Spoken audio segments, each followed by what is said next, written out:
told you I found you a perfect match. Chosen by science, but you had to marry them right this second. You would tell me, well, that sounds pretty whack. And I would add, you have 8 weeks to know if you really love them. You just got married at first sight. Jason and Asia gonna tell you wrong from right. Are all these couples just disasters waiting to happen? Imagine if one of them could be a perfect match.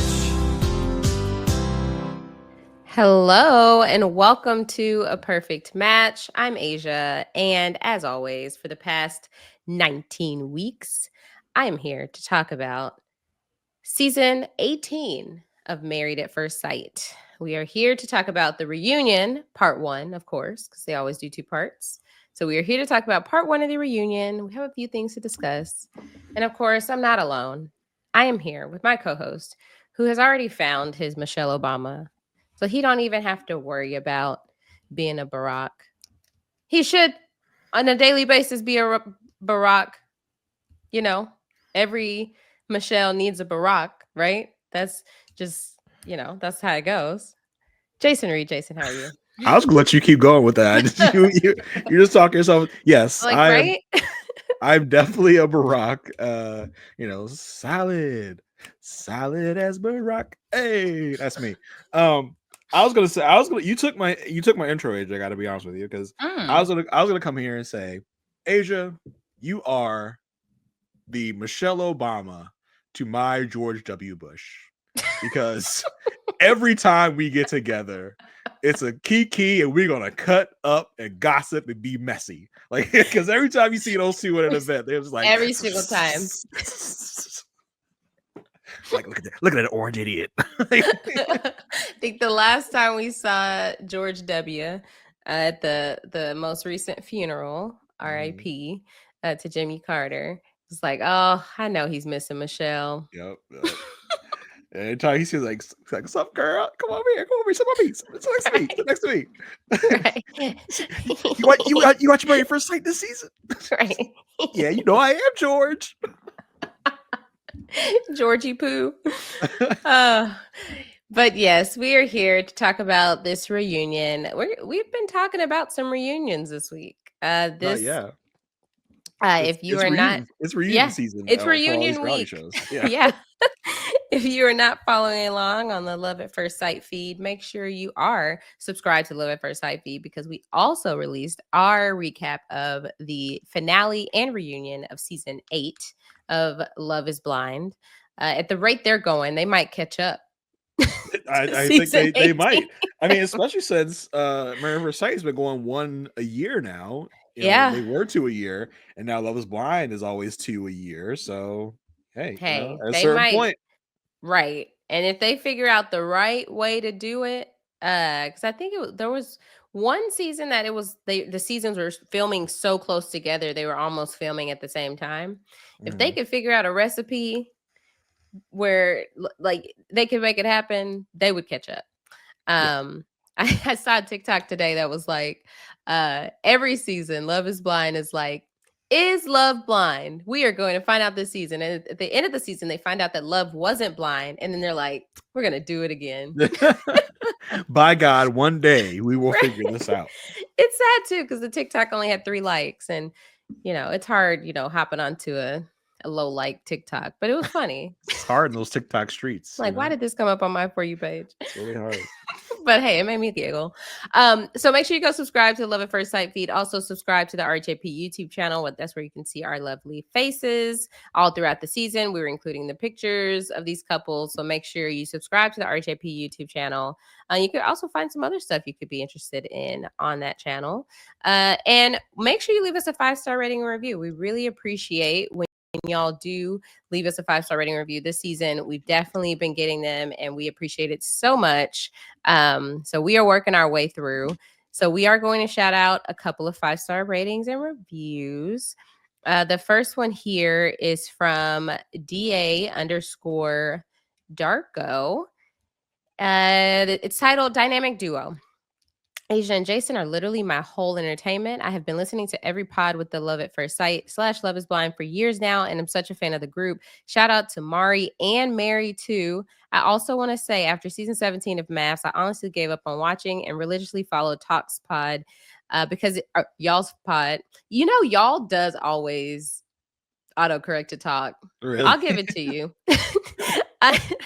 I and religiously follow y'all's pod because it made the content more enjoyable. Thank you both for all that you do and getting a girl through her week. Wow, we are your whole entertainment. That's a lot of pressure. That's a lot of pressure on us, I gotta say. But DA Dorko, I'm glad you are loving the content so far. This has been a long, like, month and a half, 2 months with all of the mess of the season Married First Sight, all the, I don't know, non-mess of Love is Blind. Yeah. Been a lot. We started covering this season the week of October 2nd. So went to an end. Yeah, it is March. One more to shout out. This is from Podfan Arizona or Podfan AZ. Best MAFS recap show. So happy I've discovered this podcast. You all have great takes and are funny. Thank you. I love that. That was great. Appreciate you. One of the ones I want to shout out is from Coconut Smoothie. It says, I only watch MAFS because of, I don't know, because Apple does not like to give full titles. At least I have this on my screen. What? Because of this. Oh, you have this. Okay. I have this. I'm gonna say this podcast. Yes, there you go. I think that's probably a good shout. It says, finally gave this show a shot so I could keep up with the podcast. 100 out of 10. I don't know if that really works out the way that, you think it does. I don't know if that math matches up, but I'll give it to you. I give you like our show 10 times as much as any other show. 100 out of 10. Could not recommend more. Asia and Jason have me laughing out loud every single week. I always look forward to listening to their banter. They say what's on all of our minds. Love you guys. Thank you for providing even more entertainment than this mess of a show. Whew. Yeah, I agree with every sentiment there. Let's see. Another just real short one I want to hit is Jams 613 just says love it. This is Jason describing the scene with Diana, the tantric instructor, was perfection. Love your show. Listen, Dirty Diana was a standout of this season. I mean, listen, Love is Blind review is like top 5 most unforgettable moments. This season of MAFS had like so many unforgettable moments. Yeah. Dirty Diana was definitely one of them, I think. Yeah. I mean, we literally could end the season and say top 10 moments of the season. For sure. Oh my goodness. Yeah. Thank you guys all for the love and the shout outs. We have so many. We're going to have to probably dedicate like a section of an end of a pod to getting the rest of these out by the end of the season. Because we want to make sure we shout every person out that left a review. Yes. So we really, really appreciate it. We definitely want to get y'all all heard on the mic. So what was that? Is that a record scratch? Right. I'm transitioning to make sure you join the Facebook group. It was a record scratch. What else would it be? You said I want to get you on the mic, and then it was like, I thought you were trying to describe someone on a like mic. A DJ's on a microphone. That's the sound you think you made? You knew exactly what it was, so. But you went from I want to make sure you all heard on the mic, and then you were. I mean, I know I'm not the only one that found that weird. No, probably. It's okay for you to admit that you like just did something weird. It's okay, Asia. You don't have to I was transitioning. Changing it up. Why be predictable on the podcast? Why would people listen if they knew the next thing that was going to come out of our mouth? Okay, I just think so. Now, once we go from scene to scene, you have to go every scene change this episode. I'm going to require it.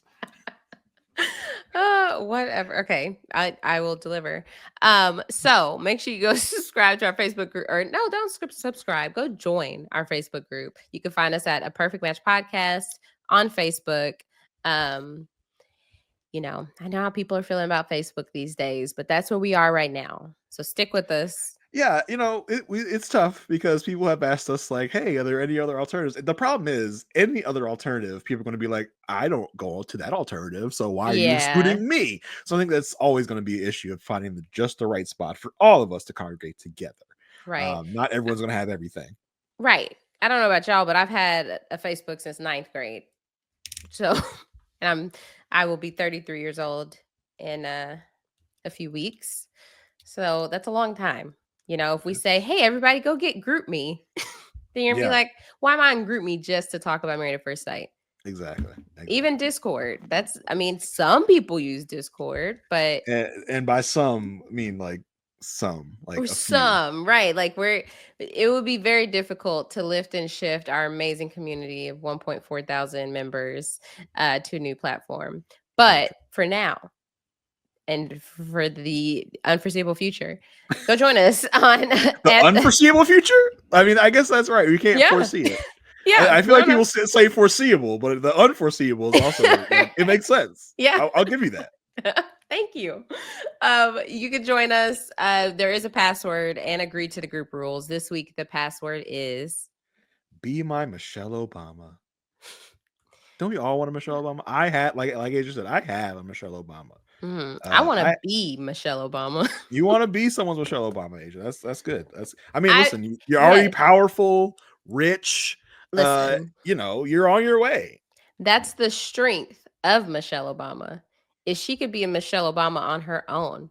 Michelle Obama was an entity without Barack. She don't need no Barack.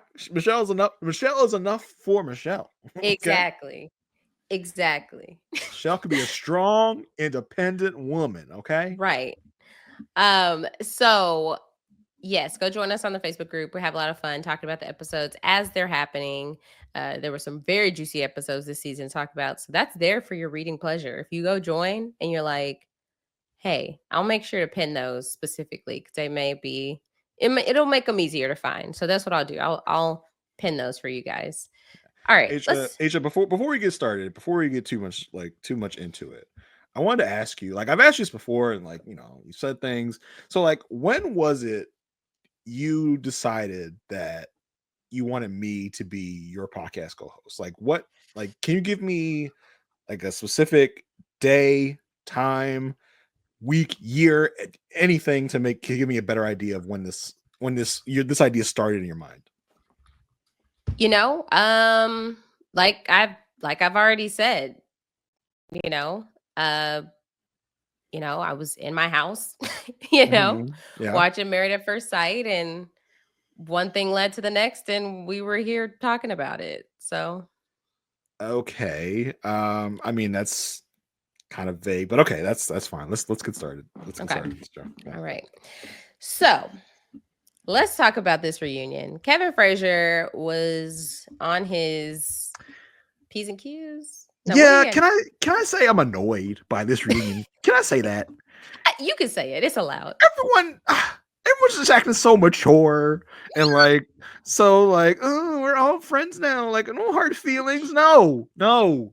Where are my hard feelings? Give me Love is Blind season 8 reunion vibes. There you go. Exactly.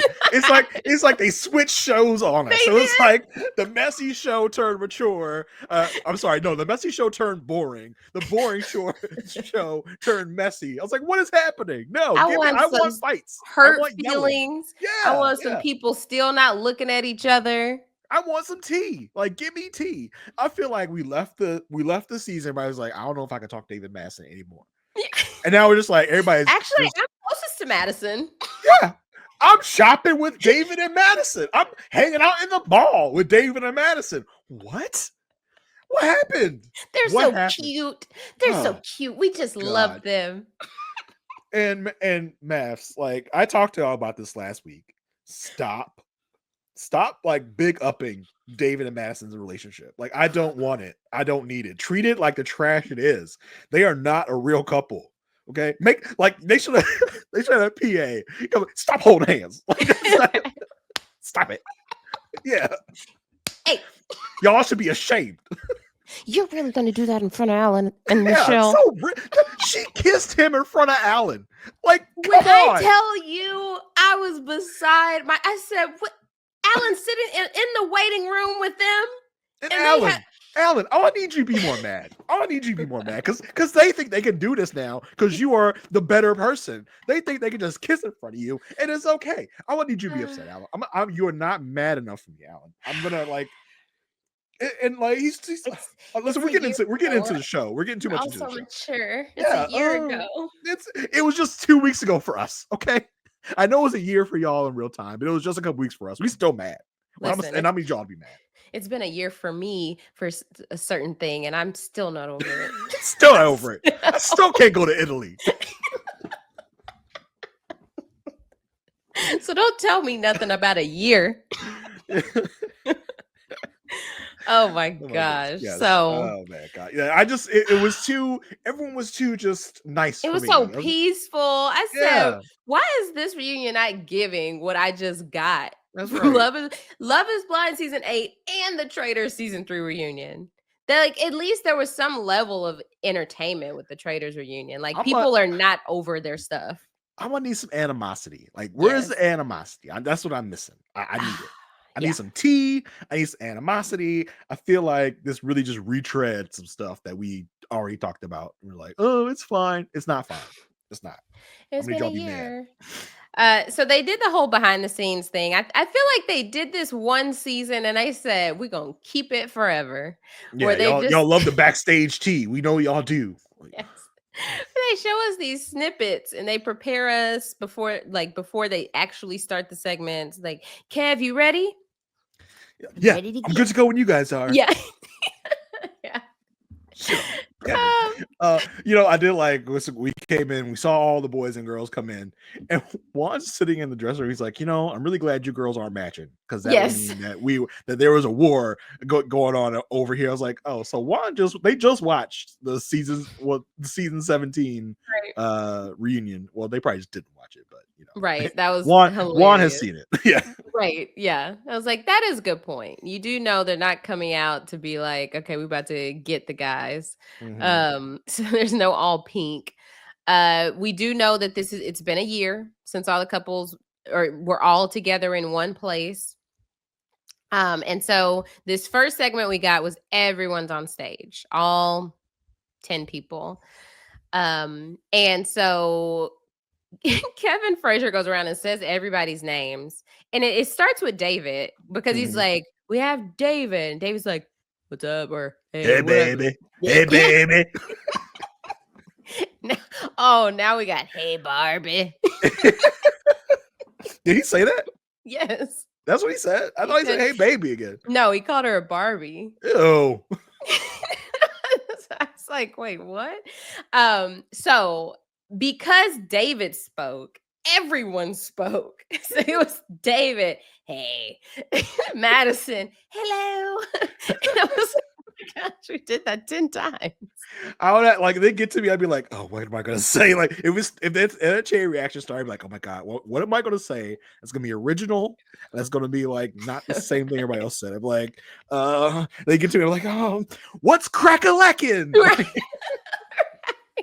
I would just take somebody else's thing. They get to me, hey baby. Hey baby. They just did that. Oh my gosh. And so we start talk. Kevin starts talking to everybody. He's like, how's everybody been? Like, everybody's back together. Camille's very happy everybody's back together. Like, it's been a very dysfunctional time, but at least they're like a dysfunctional family, but a family nonetheless. Kev asked if they keep in touch, and so we find out like, okay, Carla's like, yeah, we have like different group chats and whatever, and Kevin's like, by the way, Kevin Frazier is the host for anyone confused. Kevin is like, oh, okay, so you got your different group chats. You got to make sure you're not sending messages to the wrong place. And David's like, oh, we're starting off hot. You talking about me, Kevin? You got me, Kevin. You got me. Yeah. And so we get it. Just go ahead and confirm it. Kevin does ask Camille and Thomas, are y'all still together? Camille tries to play like she does, and Kevin's like, why are you always trying to do that? But they are still together. They have a new place together. She did stay at his place for a little bit. We get a nice montage of pictures. They looked very cute, very adorable, and she gives themselves props for like making it work in such a tiny place. We get an update from Michelle. Michelle is now 40, which I was like, she must have just turned 39, like right when they finished it or something, or during. I mean, everybody had birthdays around the same time, I guess. Right. last season we had Madison have a birthday. Thomas had a birthday in the last episode. I guess Yeah. Michelle had just had a birthday or something. I don't know, but we didn't care about Michelle, so we're not giving her a birthday party. I don't know. Right. Yeah, so Michelle is 40. She says she's been dating a little here and there. We get an update from MM. So MM says she's been building her family. She really likes where she's landed. Her and Brandon are still in love. They're celebrating their 1 year. And she loves that she never has to worry about anything pertaining to their love. Cut to Akechi just he's sitting there with his stupid I thought they were going to break up after 3 weeks. With his stupid little Mortal Kombat hat on. He's like, look like a frog on a log. Like, he's like, sure, they're still together. Whatever. They're just together to say they're together for the reunion. Yeah, they'll break up. They'll break up as soon as we get finished wrapping them now. Right. It's coming, y'all. And then they get married, and he's like, they're gonna break up as soon as they hit the honeymoon. Just like I did. Just a little bitter Betty.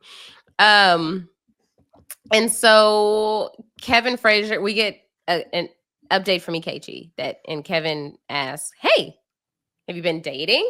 As Kevin would any single person on the stage. Ikechi, I'm going to keep that to myself. Bro, you are so you're so annoying. Like, why can't you just be like, yeah, I'm having a great time dating? Like, that's all you had to do. Like, no one's asked you to give names. No one's asked you to give like. He acts like they're just like, tell us information about yourself. Yeah, he's so defensive and mad just for no good reason. Absolutely zero reason. He's like, I'm traveling for music and art. I'm like, I thought you were a teacher. Is this the summer? No, This reunion was like a November, right? And by traveling for music and art, he means going to concerts and going to movies. Okay, that's what he means. Right. And they show him on one stage with his guitar.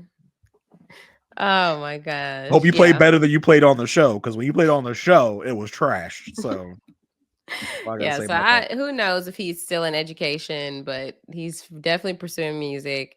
Kevin asked for an update from Juan and Carla. She's like, we hang out, we get coffee, we share business ideas. We're just two peas in a pod. What is it? Quarterly, bi-quarterly, right? Semi-annual. How was your last performance evaluation? Yeah. What did Juan say? Did you get a raise this year? Did he get onto you again for quitting a different job? Juan does confirm he's in a relationship. He says it's great. And Carla is not dating anyone serious right now.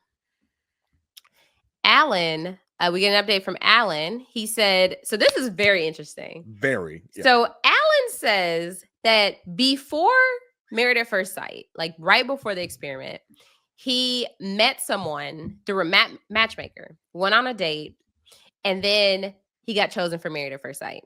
So he goes through the 2 weeks. The 2 weeks before the wedding, right? The day before he got married, the girl that he was matchmaked with, the woman that the matchmaker set him up with, reached out and was like, hey, I would love a second date. Which I was like, props, girl, way to be bold. And he said, oh, I'm sorry, I'm getting married tomorrow.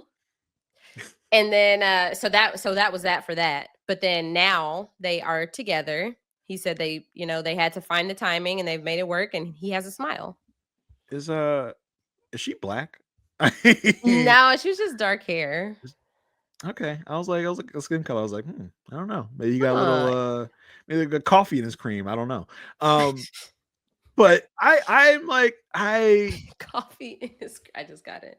You just got it. Thank you. Delayed laughter. I love that. But like, I'm gonna need a timeline, Alan. I'm gonna need a timeline. Like, write it down for me. Like, in the multiple other timelines we are asking about, I'm gonna need this timeline. Because so you went on a date how long before you were chosen for MAFS? She called you a day before the wedding. So when did you go out on the first date? She waited 2 weeks at least to call you for 2 weeks is a long time, because I'm like, if you go on a date with somebody, go on one date, and then 2 weeks go by and you're not consistently like communicating, you probably think it's a wrap. I was like, that's weird. He did term it as like she called him, was like, hey, I'm ready to like do this for real, or something he said. So maybe it was just like, I don't know. I mean, he said a second date. Yeah, I don't know. It was like, I'm gonna need you to break it down for me, Alan. Like, when did you go on the first date? Here's the thing. I'm gonna need some time. Alan is a nice guy, right? I could easily see him having the impression, even through the 2 weeks, like if they were casually communicating, just kind of like, she's nice, and we met and we got to know each other, but not like if they were even communicating. I don't know if it was in a way of like, oh, I'm pursuing this.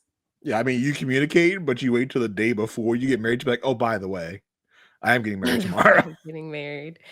I don't know. I have questions. I have questions. Yeah. Well, they're together and they're happy, and it doesn't matter. let it be a Keiichi. We're like, no, I need all the answers. Exactly. Were you talking to her right before while you were married to MM? I need to know. Right. Did you date a day before your wedding? Right. Alan, how could you do this to Madison? I'm about to Dave from Love Is Blind you right now. Did you go out with this person a day before you met me? Right. I must know. Right. So then Kevin Frazier checked in with David. David said he's happy. He said, David, are you still living in your parents' basement? He said, I'm not living in my parents' basement. I'm now living with Madison. He is living with Madison, meaning living with Madison. Because he's like, no, he said, me and Madison live together now. And Kevin Frazier said, so you moved in with Madison? Let's be clear.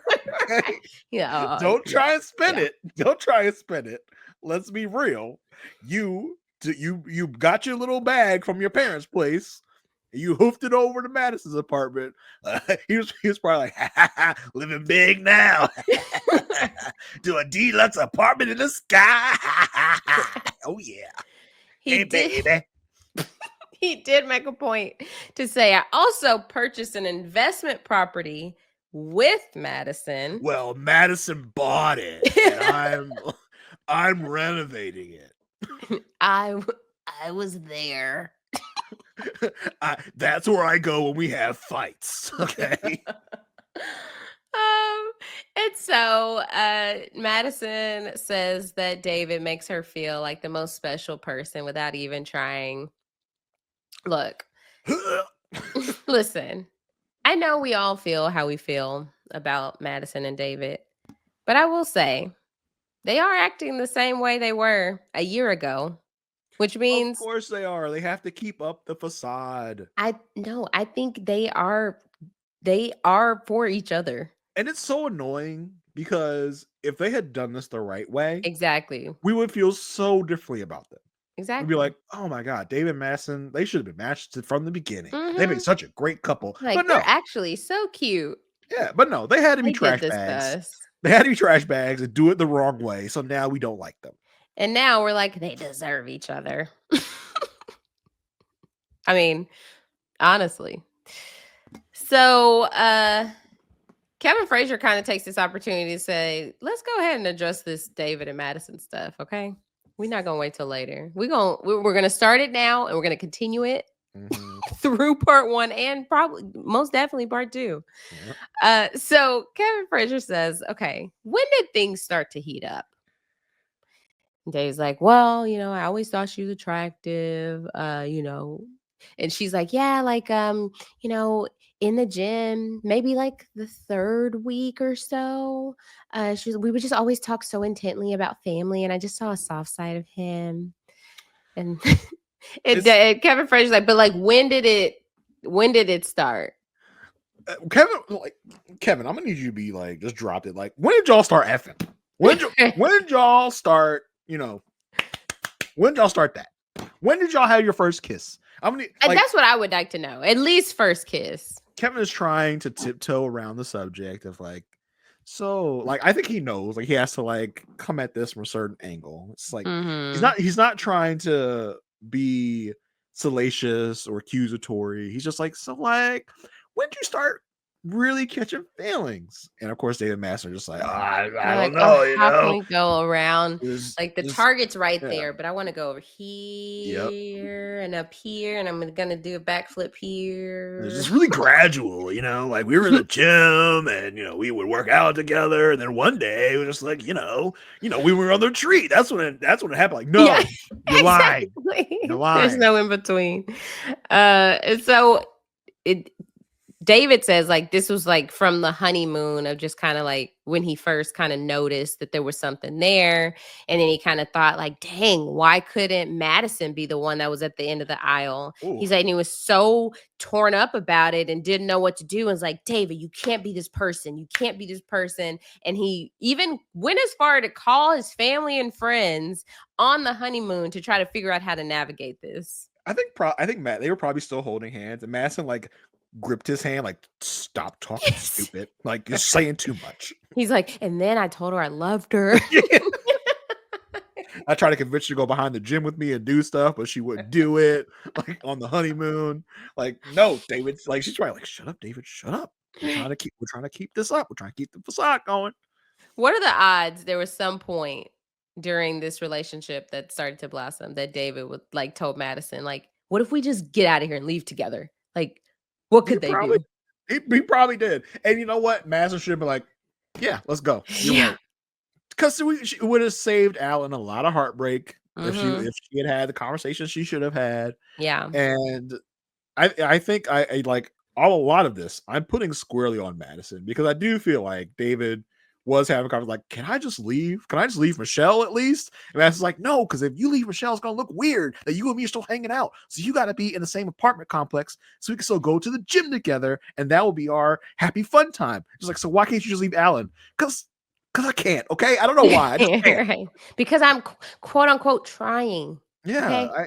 I have to still look like I'm trying to do something, okay? Like, yeah. So Alan asked David, like, what was the point? Like, why, like, at what point did you realize I'm going to reach out to my friend's wife? Oof. David's like, we were all like, good question. Yeah, that's a very direct question. Yeah. He's like, like maybe when we got back to Chicago. At the very beginning. But he took Alan's question too literally, because he's like, yeah, I started texting her about the gym and stuff. Like, no, that's not what we're talking about, stupid. That's not right. what we mean. So he said he should have been more honest, whatever, but it's easier said than done. And Alan's like, look, in the long run, I'm the one that looked like a fool. And he's like, because I even defended y'all. Like, when this was even an idea of like, oh, what if this is happening? I was like, no way either one of them would do this. And David's like, I'm gonna keep it 100. I shot my shot. He said, I'll be 100 with you. I shot my shot. As if he's talking to a homeboy about a random person. Yeah, like you still, like a year later, and you still don't get it. You like, still can't grasp that they walked down the aisle together, and this is the person you're going after. The words "I shot my shot" should never leave your mouth talking about this situation, because it does not look good look for you at all. At all. That's how you talk to your friends about like a random hookup you had. Like, hey, I shot my shot and it worked. Like, I shot my shot with your wife. Yeah. Like, who you were married to, and it worked. Like even in your face. And what blows my mind, even with, I'm just gonna find this random moment to bring up how annoying Ikechi is. He like the way that he looks at this as an experiment, right? That's how David and Michelle are looking at this too. Because hear me out. Let's say you're in you mean David in and real Madison, world. Right? David and Madison. In the real world, your homeboy is married, but their marriage has been in shambles for 2 years. They both know they're going to get divorced, but it's just a wrap. You know that this person is not going to be their spouse in the future. Are you just going to shoot your shot and think it's okay just because your homeboy is like going to be divorced from this person? David might. Yeah. David would. True. I feel like we're now seeing, yes, David would probably do that. David said, actually, I am capable of that. Don't put anything past me. Mr. Steal Your Girl. For real. It is. So Kevin asked Michelle, like, what did you think about all the lies? And she was like, she obviously she like trusted her gut about it, whatever. And David's like, I thought she was gonna give up after, the new lie. She's like, well, you obviously don't know me that well. He's like, yeah, I found that out. Yeah, I just thought you dropped it after like lie number 12. You just kept going. Right. Like, I was just wondering which lie is going to get her off my back. Exactly. And so then Kevin Frazier said, hey, I have a never before seen confessional. It's not even just like a never before seen, just random scene, people interacting. This is a confessional of Madison at the retreat. She goes, I don't know why I'm being brought into this. I feel like Michelle is handling this so immaturely. I don't have anything to hide. I don't have anything to hide. I wish she would have handled this with me off camera. I just think as a 38-year-old woman, you would have been a little bit more mature about how you handle this situation. Michelle needs to understand I'm not part of her and David's ish. Keep my name out of your mouth. Oh, man. That was just... that was hard to watch. It was just like, wow, you're just so loud and wrong and just standing 10 toes down in this lie it's fascinating to watch. It really is. It like the way she's saying these things, and we can look on the small box at the man that she's talking about. She's been with him a year now. Like they have been together for a year, and you're saying, "Oh, Michelle's the bad guy." She's so immature. Like, yeah. Oh my gosh. Clearly. Look at pot meat kettle. Okay. And keep my name out your mouth. I'm just like, who are you, Will Smith? Like, come on. It was just ridiculous. So yeah.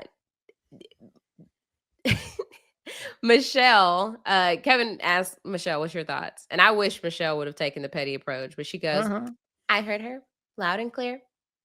So my immature ass will just stay quiet. She said very well how she felt. It's like, no, Michelle, get in her face. Like, right. Be mad. But go back to that warehouse party. Be that Michelle. That's what we want. Bring out the boxing ring. Madison goes, I'm not trying to rehash things from a year ago. Madison said this at the reunion for Married at First Sight. And Michelle's like, well, that's what we're here for. I think that's what this is for. I was like, damn, good bird, Michelle. Good bird. That was so funny and so on point. They're like, that's like, literally where are the words reunion? I think that is that's literally what we're here to do. Like, right? that's what they are paying us to do. Like, that's what they called us here for. What do you think we're here for, Madison? Like, I thought we were here to just talk about where me and David were now. I thought y'all were just here to hear our story. I thought this was a 30-minute catch up. Oh boy. I was like, wow. Michelle really got it. It's like, girl, do you know where you are? Like, that's what we're here for. Madison is just like, she said, let's just light it on fire. Let's just burn it to the ground. What do we have to lose at this point?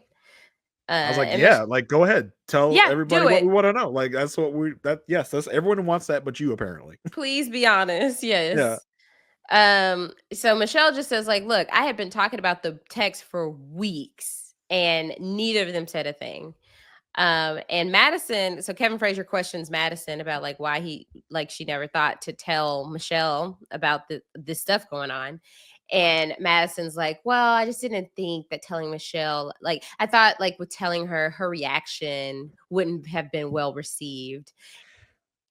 She said the word she used, I was like, what are you saying? Like, you were upset about how she would react with how she would react to you having feelings for her current husband. It's correct. Like, okay, like I get that, but I mean, it's kind of like, well, I didn't want to be mad at me, so I decided not to. Like that.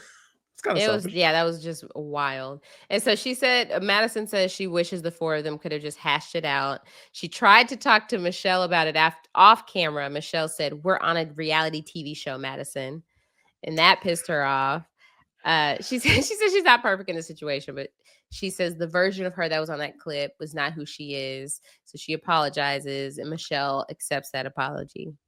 No, Madison, I think that is you. I think that think is you the real you. kind of showed your true colors. And then, like, so when she says she wanted to sit down with the four of them and talk about it, was it like, listen, y'all, like, I like David, he likes me, but we have to like keep this going. So for the rest of the time, me and David are gonna date, and we're just gonna kind of go along with the flow with you guys, you Michelle and you Alan. We're just gonna kind of keep things copacetic, keep things friendly, but we don't have to talk about me and David on camera, right? Like we can keep that on the low. Like, is that what she wants? Is that what she's talking about here? Like she wanted to talk to them, be Right. like, not to be like, hey, we're all gonna break up and me and David are gonna be together. It's like, hey, let's just keep things cool for the cameras, and then Mm-hmm. almost like a season 17 of like, let's figure out a plan to Right. do what we want, and Off. we'll just Yep. be cool on camera. Like I think Mm-hmm. that's what she's talking about.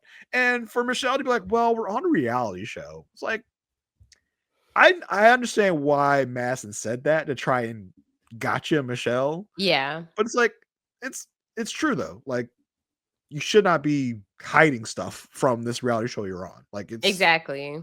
like I understand Michelle's like thing there. Like, well, why are we gonna be doing this whole reality show and then just do other stuff Have other these places? secrets off camera. Yeah, Yeah, it doesn't we're make any not sense. season 17. She really thought she got Michelle there. It's like Michelle said we were on a reality show, so that made me mad. Like, well, She said y'all were on a reality show? What? yeah.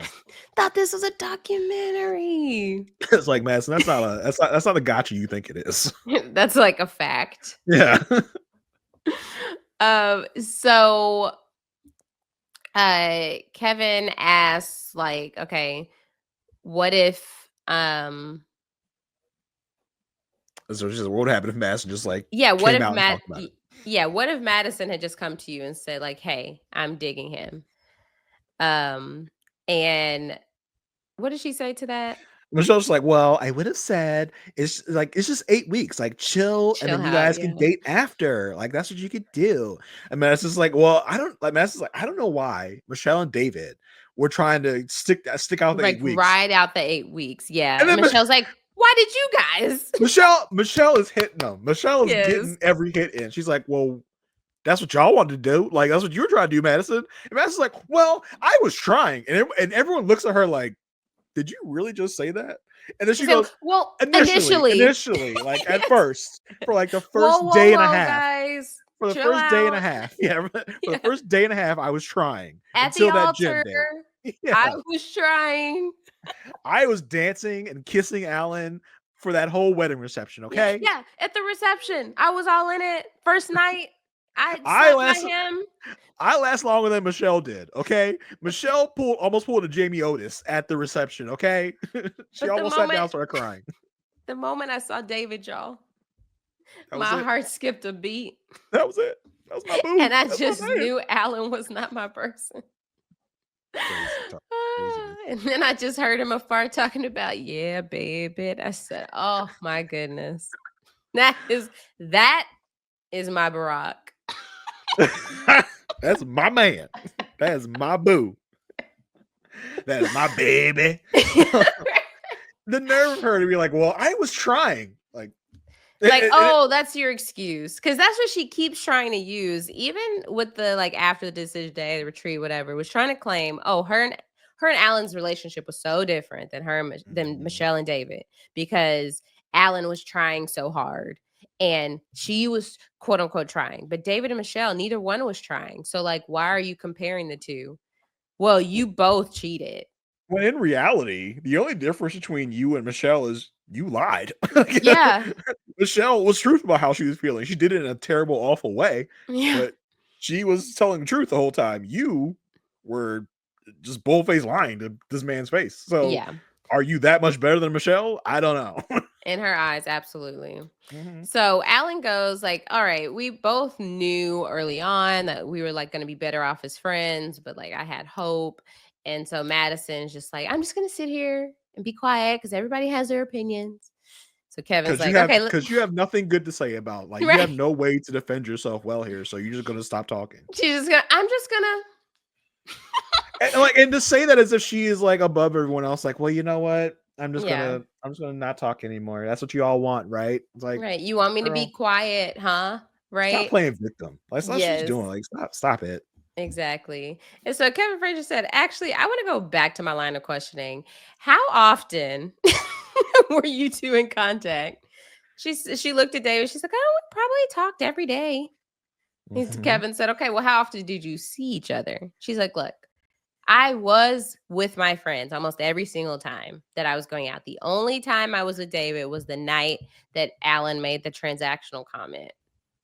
And so I went out and had a transaction. Sure, Jan. We totally believe you. But it's so funny because she's like, yeah, I always was with my friends. So you made sure you had a friend around to like throw suspicion off. Like, no, it was just me and David. It was me, my friend, and David. Right.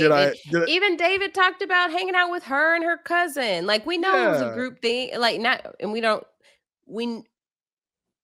it's not a given it was a group thing, but this is an easy cop out. The fact that she was just like, this was all the stuff that she should have been doing with Alan if she had an ounce of liking for him. But David had already met everybody in her world by the retreat, except for her dad, I guess. It's like she always had to have a buffer. Like, hey, it can't be said if someone else from the show sees me with David, it can't be said me and David were by ourselves. Yeah. We were not having a date alone. It was me and my friend, and we happened to run into David. Oh my gosh, David, I didn't know you were going to be here. I didn't text you the address or anything. We don't have each other on Find My Friends. Yeah, see, we're not on a date. My friend's here. It's like, if I was that friend, I'd be like, really? Why are you trying to implicate me in your cheating stuff? There was there was that one episode David left, like him and Michelle talked, and he left to go to the gym, quote unquote, at like 10. No way he wasn't going to meet up with Madison. No way. So Kevin kind of wants to get opinions from everybody else. said she just didn't think David could do that, which is really interesting. Like and Camille and Thomas had such high views of David. So that's kind of like what they're mostly shocked by. And we know, like, I'm thinking, like, I don't think I've ever seen and David have a conversation, be in the same room. So it's just so funny to hear MM's like high value of David. Yeah. So then Carla said she said all the girls would hang out. They were really tight. And Carla even joked one time, like, look, if y'all want my husband, just let me know. Like, go ahead. And then Juan. Like, Matt's like, you know what? Funny you mentioned that. Like, I actually started my affair with Juan. And then he was just like, oh, he just, we couldn't get there with physical intimacy. And so I went to David. Yeah, it's like, but Carla's like, yeah, she could have done that. She had opportunity to be like, hey, Carla, good segue. Like, I have something I want to ask Michelle. Like, good idea, Carla. Like, okay, cool. Oh, that's where you're going. I just went with she's taking everybody's husband. Oh no, I think Carla was like, I gave you the perfect opening to ask Michelle about David. Like, you could have turned the joke into reality. I was just throwing it back to our suspicions of when we were speculating episodes and episodes ago, and it was between Juan and David. Okay, so Juan said, seeing the way things went down, like, it's hard to trust David again. And even Thomas said he felt stupid in the moment, and it's just it's a respect thing with Alan.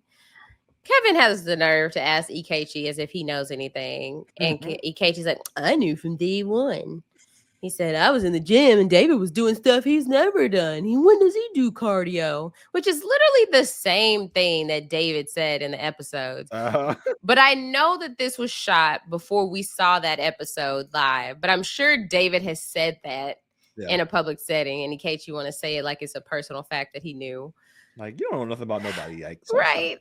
And he's like, well, who cares? Y'all love each other. That's really what matters. No, it's not. Like, that is not surprising coming from Yike that he's just like, who cares? Like, it doesn't matter. Who gives a F? Yeah. The people that were cheated on give an F. Like, absolutely. They care, obviously. Yeah. And it's not crazy that they care. So they didn't just like hook up one day, like, who cares? No, they hurt people in the process. So exactly, that's why it's a problem, Yike. But I shouldn't even expect Yike to have this kind of like self-awareness or like, yeah, imagine that people brought actual feelings into the process. Exactly. So Madison says she'll never regret following her heart, but she will regret not saying it loudly.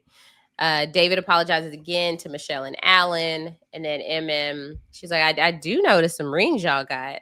And Madison's like, it's just our commitment to each other. Actually, Juan was there. And because they all went, Juan thought they were all hanging out, going to the mall. They decided to stop at the ring store to get rings for each other. Juan's recording. He's like, oh, I love y'all. Juan, like, I'm looking at Juan like, you're hanging out with the cheaters? Like, I don't know. If I'm in this situation, I just don't know if I'm hanging out with David and Madison anymore. Like, y'all are kind of grimy. I don't know if I want to hang out with y'all. And Juan was one of the people that took David to task right in the aftermath. Yeah. And now he's hanging out with him, being all chummy. And by the way, who just hangs out at the mall anymore? Like, who does that? So I was the wives from Love is Blind season 8. Yeah, hang out in the Mall of America when it's shut down. Yeah, that's true. Okay. Yeah. Oh, okay, you remembered. I'm happy. I'm happy you remembered. So we're gonna hit Camille and Thomas. Actually, you know what? Before we hit Camille and Thomas, so I know you were like, I was just watching Married at First Sight, and then it occurs to me, but like, what season of Married at First Sight, or an episode, or like a couple, like what made you just think like, you know what, Jason would be a great co-host for this podcast? What would like? Can you give me like a? I'm just looking for a time frame. I'm just looking for like just nail down a season, winter, fall, summer, like a month, maybe, just anywhere in there. Yeah. So we started podcasting about it season 12. You came on season 14, so somewhere between like 12 and 14. Okay. Mm-hmm. That's what you had. That's all you got right now. Like that's the answer you're gonna give. You could believe what you want to believe. Okay. All right. Anyway, Camille and Thomas. So we gotta start with the golden couple, the winners of Married at First Sight season 18. Yes. That's how you gotta term it, right? Like, yes. Danielle and Taylor were the winners of Love is Blind season 8. Yes. Camille and Thomas were the winners of Married at First Sight season 18, because there's only ever gonna be one couple that come out of these shows anymore. That's it. That's all AD and Ollie apparently. Yeah, apparently Did they win Perfect Match? We don't know. Hey, we're not gonna tell you. We don't know. Like, I love just the tangent. It's like, I loved how Nick, who is the host of Perfect Match and knows who won, like, Vanessa, no, we can't tell you. Like, come on. Anyway, Camille and Thomas. They come sit down. Kevin's like, so how's last year been for you guys? They're just like, oh man, it's been so fun. We're doing a bunch of stuff. We went to London to celebrate our 1-year anniversary, did all the touristy things. Camille says, yeah, we had we had a big 1 year. Like, we had a big year because the way we met was unconventional, and honestly, the odds are against it actually working out. It's like, yeah, for Married at First Sight, for sure, the odds are definitely against you. Yeah. Kevin asked Tom, so when did you know Camille was like your girl, your woman, your wife? He says, a couple weeks after the honeymoon, I knew that she was everything that I needed, all in one package. And Kevin's like, Tom, Camille got you some swag. And I know that may have been hard for you to hear, Tom, that you didn't have any swag at first, so you were able to take that criticism. Camille says, yeah, I never was trying to really drag him, but he really kind of stepped into the criticism. And I mean, look at him now. He's all swagged out. He's got his earrings. He's got his Camille. He got his little cut on the side. His haircut. Camille says his swag is top notch now. I was like, okay, just swagged him up. Talk turns to their conversations about racial identity. Talking about, we all know that Black people are not a monolith, and it was hard to really get into those conversations. I like those conversations feel like so long ago. I was like, oh yeah, that was going on. Totally forgot about that. Completely. Camille's sister was, lecturing them on Black identity. And we never saw her again. Never saw her again. Was on every episode early on. It feels like a whole other show. She said, I did what I needed to do. Now I can go back to my normal life. Get out of here. Camille, you're good. I can go now. You seem like you got it now. Yeah, Tom says that was not easy for them. He says people have these caricatures of what a black man should be, but he just wanted to be true to himself. And they had to deal with all of those things, but they needed to kind of really talk about it to better understand one another. Camille says, yes, we had those conversations and it was a small issue for me, but I always appreciated who he was. I never wanted it to seem like a big deal, of what I was saying. We just needed to work through it. Kevin's like, so you guys went on an intimacy journey through the show. What was that like to have all that displayed in public on TV? We get the Did flashback. You see the person in the corner peeking out trying to hear this conversation? Oh no, my God. No, I did not. I'm gonna have to go back and check that out. I was talking about Pastor Cal. Oh, Pastor Cal, roll that beautiful bean footage. Let me see it. Pastor Cal is not your segment yet. I got questions. I got my own questions, Kevin. Let me ask. Like, no, Pascal, that is not approved for this. This is not a TVMA television show. We cannot ask your questions. Come on, just let me get one. This doesn't have to be on camera. I just need to talk to him in the back. I just got some questions, Camille. Where do you get that red lingerie from? I need to get some for my wife. We get the flashbacks to the like little bit of a BDSM moment where she stuck the avocado in his mouth. I don't care how many times you show me that clip. I'm gonna laugh every damn time. When he's got the avocado, he's just like, why? I laugh every time. Camille says, they were coming into the situation and they wanted to let things happen naturally in terms of intimacy. They say, it was kind of daunting to have all of those moments on film, but they wanted to respect each other, but also realize that they signed up to be open and to do this on camera. Tom says they were both open to each other's needs, and that really helped them work through their intimacy. We do talk about the lingerie. Kevin was like, I wasn't sure if that was ever gonna rear its head. And Tom's like, I was gonna think it was a myth. I was thinking I'd never see it. Camille said, listen, I just had to make sure he was in it for the long run before I broke it out. Okay. Kevin asked Camille, so what has changed for you in the last year in terms of your relationship?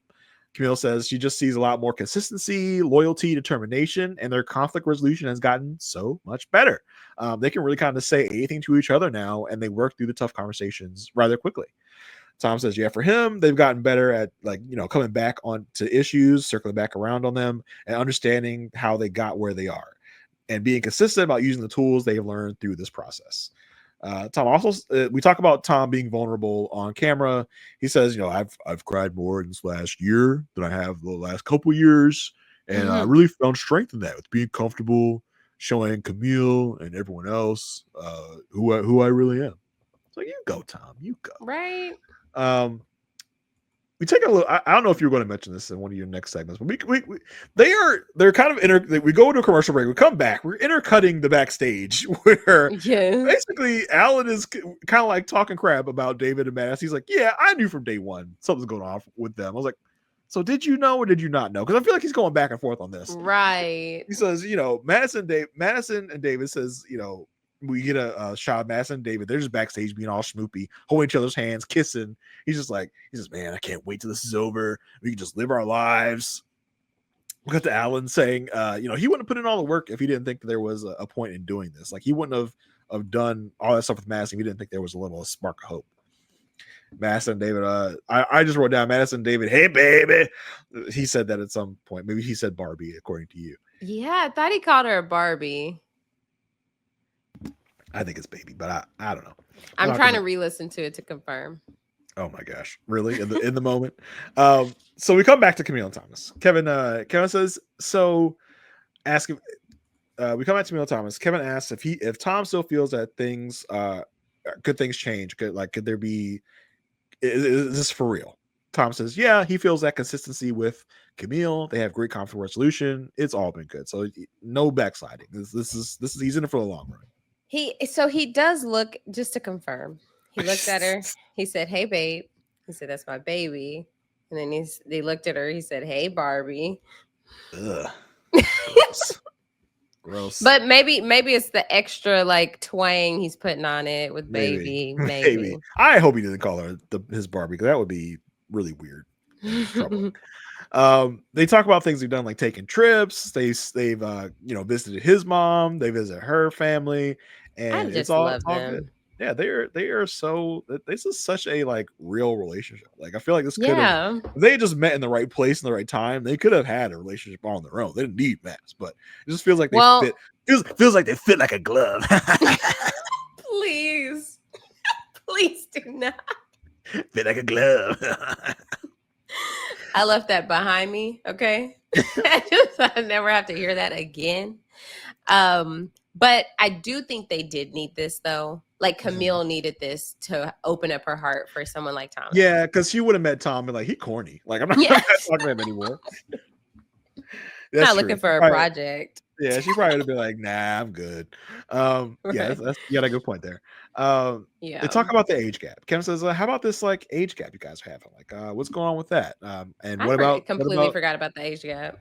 Yeah, well, they says, and they also say, what about kids? Like, how y'all feeling about that?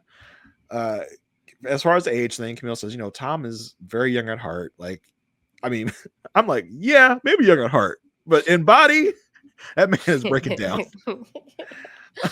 Tom says, yeah, I do feel young. The gap feels like a lesser gap because Camille is so mature. And that is true because I don't look at them and I don't think about the age gap. I don't even right. If you hadn't told me there was a 10-year age gap, I would not have known. Yeah. Kevin asks, what is the most surprising thing that she has learned about Tom? She says, it's surprising how silly Tom is behind the scenes. And she says, I feel really honored to get to see that side of him because a lot of people don't see it. I was like, oh, that's so cute. We see a never before seen clip of them, and they are at some parenting class of learning how to deal with babies. I'm like, the amount of dates that we probably didn't get to see from them because they spent so much time on the drama. But I'm like, why is this a date? Like, why are we doing this? This must have been very far into the process. And like, y'all staying together. So let's talk about the next step. Right. Babies. So I mean, because sometimes with couples, they like focus on, oh, how many kids do you want? How many, like, do you think you're prepared? Because remember, they showed us them in the hot tub talking about how Tom was kind of afraid of parenthood because he didn't want to mess his kids up. So they probably were like, we'll do this kind of date to kind of like that'll further that.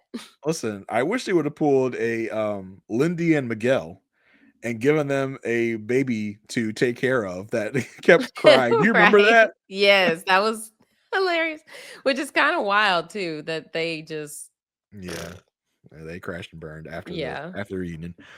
So they're learning how to swaddle babies and how to like hold babies, and Tom was doing terribly. I died laughing on the floor. He was trying to swaddle the baby. He had his elbow on the baby's head. I was like, come on, man. He said, my bones be kind of weak right now, so I need a cushion to lean over. But it was the baby's neck. And it's the baby's neck. I loved how they were cracking up at the in the little box. You see them in the real time. They're cracking up too. Kevin says, so Tom, how were you going to be as a parent? And Camille says, well, as you can see, the intent is there. We just got to work on stuff like the elbow on the head. Kevin asks him, so what is the timetable for kids? Like, what's that about? Camille says, I'm thinking probably about a year or so. I'm waiting for you to come in and be mad at Kevin as mad as you were about Vanessa doing the same thing a few years ago on Love is Blind. That's different. No, she asked everybody. Oh, okay. It's different now. You want him to ask David and Madison too? No. I mean, obviously we got to give it up with the when are you having children? Like, he doesn't know if they've been trying, and like that for real. Oh my gosh, for real. Like, what if they have been trying? And that's just not something they wanted to talk about because I think it's a natural question on a show like this for the successful couple. So like, hey, like, what's the deal? I don't think maybe something like, any thoughts on expanding your family? Sure. Yeah, I don't want to relitigate this. I just was waiting for you to run in on Kevin like you ran in on Vanessa. Like, oh my God, how dare he? Hey, I have that same energy. Okay. All right. Camille says, we're still getting our lives together for now. We just have to make sure that we're good and solid before we bring a baby into it. Kevin is like, hey, I mean, one day you'll just wake up and you'll just be getting ready to have one. So, it's like, okay, Kevin, thank you for that. Camille says she feels she's meant to be a mother. She always hears how special it is, and she's really looking forward to motherhood. Tom agrees, says he feels like it's part of his purpose to give back and empower someone to be great. He wants to do for his child what his dad did for him. I was like, oh, you guys, so guys, oh my gosh, so sweet, so good together. So that's it. That's the segment. There you go. Yeah, that's gonna be a new thing every show now. No. Yeah, I'll give it to you this time. But what if my voice goes out doing Facebook that? group? I'm gonna need you to come to my rescue. I'm gonna need you to demand that Aysha do the every time. Watch me just record it and play that every time. That's cheating. I'm not above it. I mean, I am okay, you say that's cheating. I am above cheating. Okay, David. Right. I'm not David. I'm not Madison. I am not above using technology to make life easier. Okay. Anywho, we move on to MM and Akechi because we have to have them talk again. So we get some behind the scenes, and MM says that she has not talked to, they have not spoken since filming Wrapped. And she's just like, she's talking to Michelle. She's like, I already let myself be out of character. Can't let that happen again. So they sit down with Kevin Frazier, and Kevin's like, all right, y'all's marriage left us with a lot of questions. He said, what was your impression on your wedding day? And Akechi's like, oh, it was an enjoyable time. And she's like, it was lit. My energy is so warm and inviting. So that's what made it easier early on. I was like, wow. I was like, that's funny. She said, I'm great. Yeah. So actually, I'm the one that made it really, really enjoyable in the beginning. I don't know what he was doing, but I was doing the work. I was pulling all the weight. If it wasn't for me, we would have never had a good moment. I was like, now don't pretend like he didn't sit up there and try to give you a concert on your wedding reception. Like he tried that one day. He really did try. He tried for he tried as hard as Madison. Yes, he tried for 2.5 days. He did more than Madison. He tried for like 2.5 days before he gave it up. So listen. He tried during the whole honeymoon. Okay, we'll give him that. We'll give him that. Yeah. So we get some never before seen footage of just like a video they shot on their phone, and Akechi, they're kind of like, she has her hand on his chest, and he's like, yep, so like we're ready to start getting to know each other. Like, being attracted to somebody is like just the entrance to the club. And she's like, you gotta get in. You gotta get in. He's like, yeah, like you can't just be at the entrance, whatever. And so then this was such a telling moment because it brings you back to the honeymoon where we were like, okay, like this could work. This could be something. We were like, he's performative. Like, let's get that straight for sure. Yes. But okay, they seem to be into each other at least. Like it was just so it's so funny to see this different Akechi. Yeah, like, he had no idea at this point how much she had her life together was the issue. Yeah, and how much he's transformed. Like he had his whole ass bald head out, like no stupid beanie on, no like dumb Pharrell hat, like the big stupid Pharrell hats on, like none of that nonsense. You're just there. She had her arm on his chest. She's giggly. Like, oh, yeah. He does say stuff like he said no, he said he said we will get to know each other before we start getting to know each other. Yeah, so I mean he's been at least like consistent in that. And he, I forgot how much he did this stupider performative. My God, amen. I was like, okay, I do not miss that part about their interactions at all, because that was annoying every time they did that. But it was such a blast from the past to see how they were in those first days. That specifically, he was quoting a TikTok. Oh, okay. Just so you know. So Kevin Frazier goes like, when did it change? And then they both agree, like it was when they got back to Chicago. She said that their relationship was very surface level, didn't have any depth. And he said, like, he's like I wish the experts never would have said this, because now he's just leaning on He it. loves it. He's like the expert said, she's science, I'm art. Oh my God, he's just melting that someone called him art. Like, Yes. oh yes, I'm art. That is me. You I'm got art. me. You got my essence. I am Yes. art. Like, oh my God, why did you give him that validation? Please, yes. Why? Oh my gosh. It's so he's just like he said he was kind of stubborn.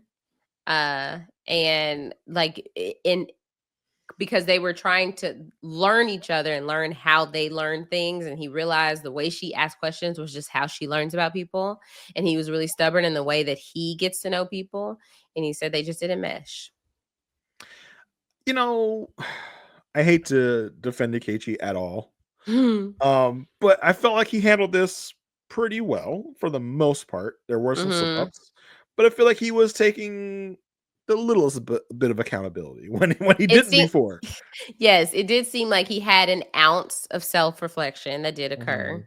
Yeah. To even just say that he had been stubborn, like that's a growth moment. Yeah.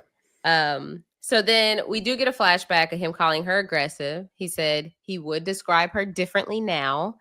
He wishes he would have just said, like, she goes after the things she wants and she goes after it and she does achieve them.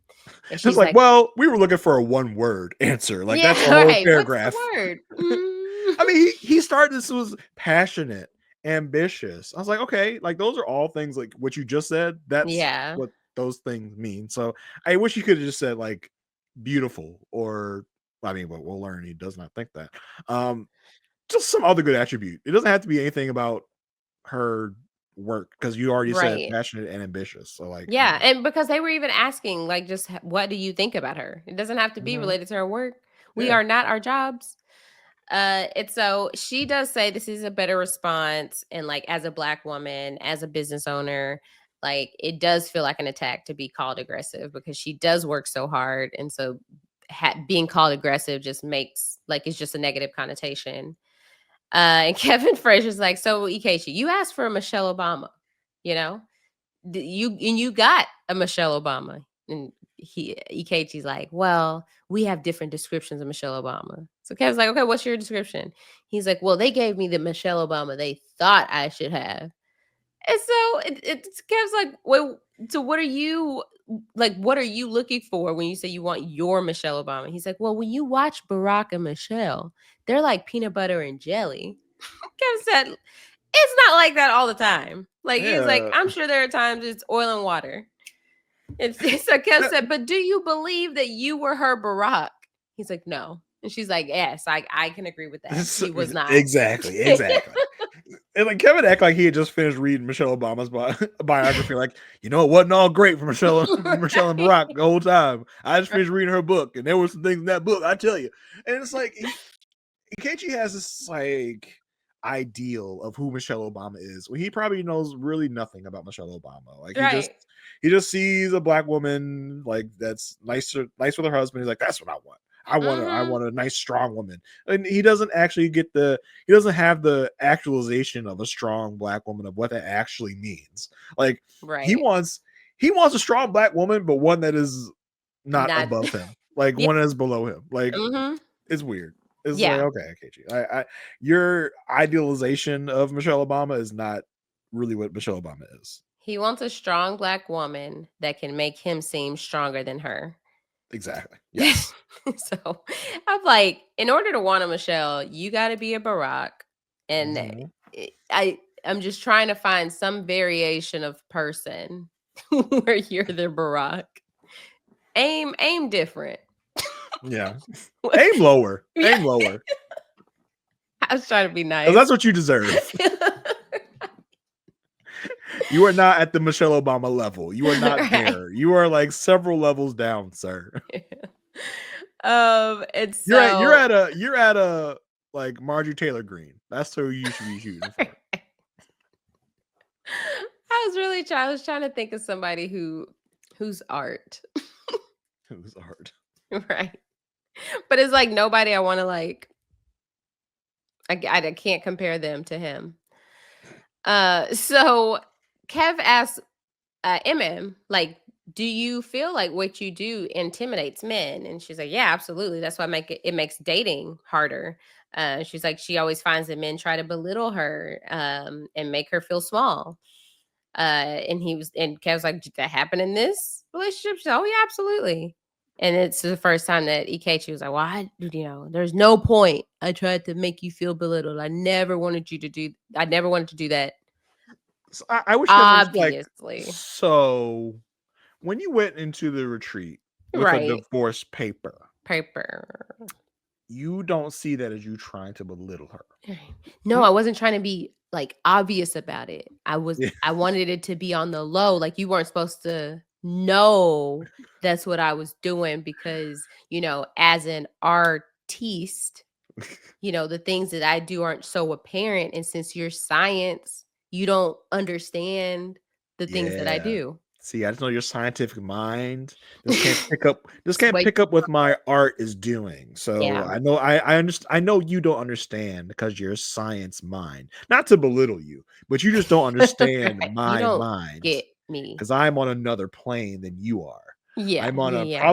probably a bigger plane. You're probably on a littler plane. Not to belittle you, but your plane of thinking is little compared to my Right. big one. So Exactly. sorry you didn't understand.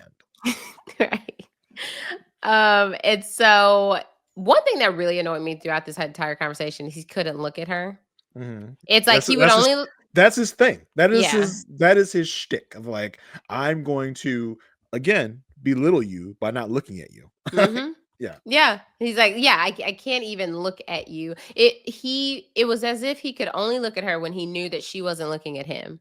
Like it was like he would cut his eyes over just a little bit, but when he was talking to her or talking about her, knowing she's looking at him, he's looking at the floor. It's like I do wonder if it's a passive aggressive thing or if he feels like if he feels even an ounce of shame or like I can't look at her in the face because I know I was acting dumb. I don't Maybe I'm know. giving a little too much credit there, but I Yeah. feel like it's probably more of the passive aggressiveness. Yeah. So we transitioned to the consent thing, which I felt like was ages ago too. Where he felt like she was violating his consent.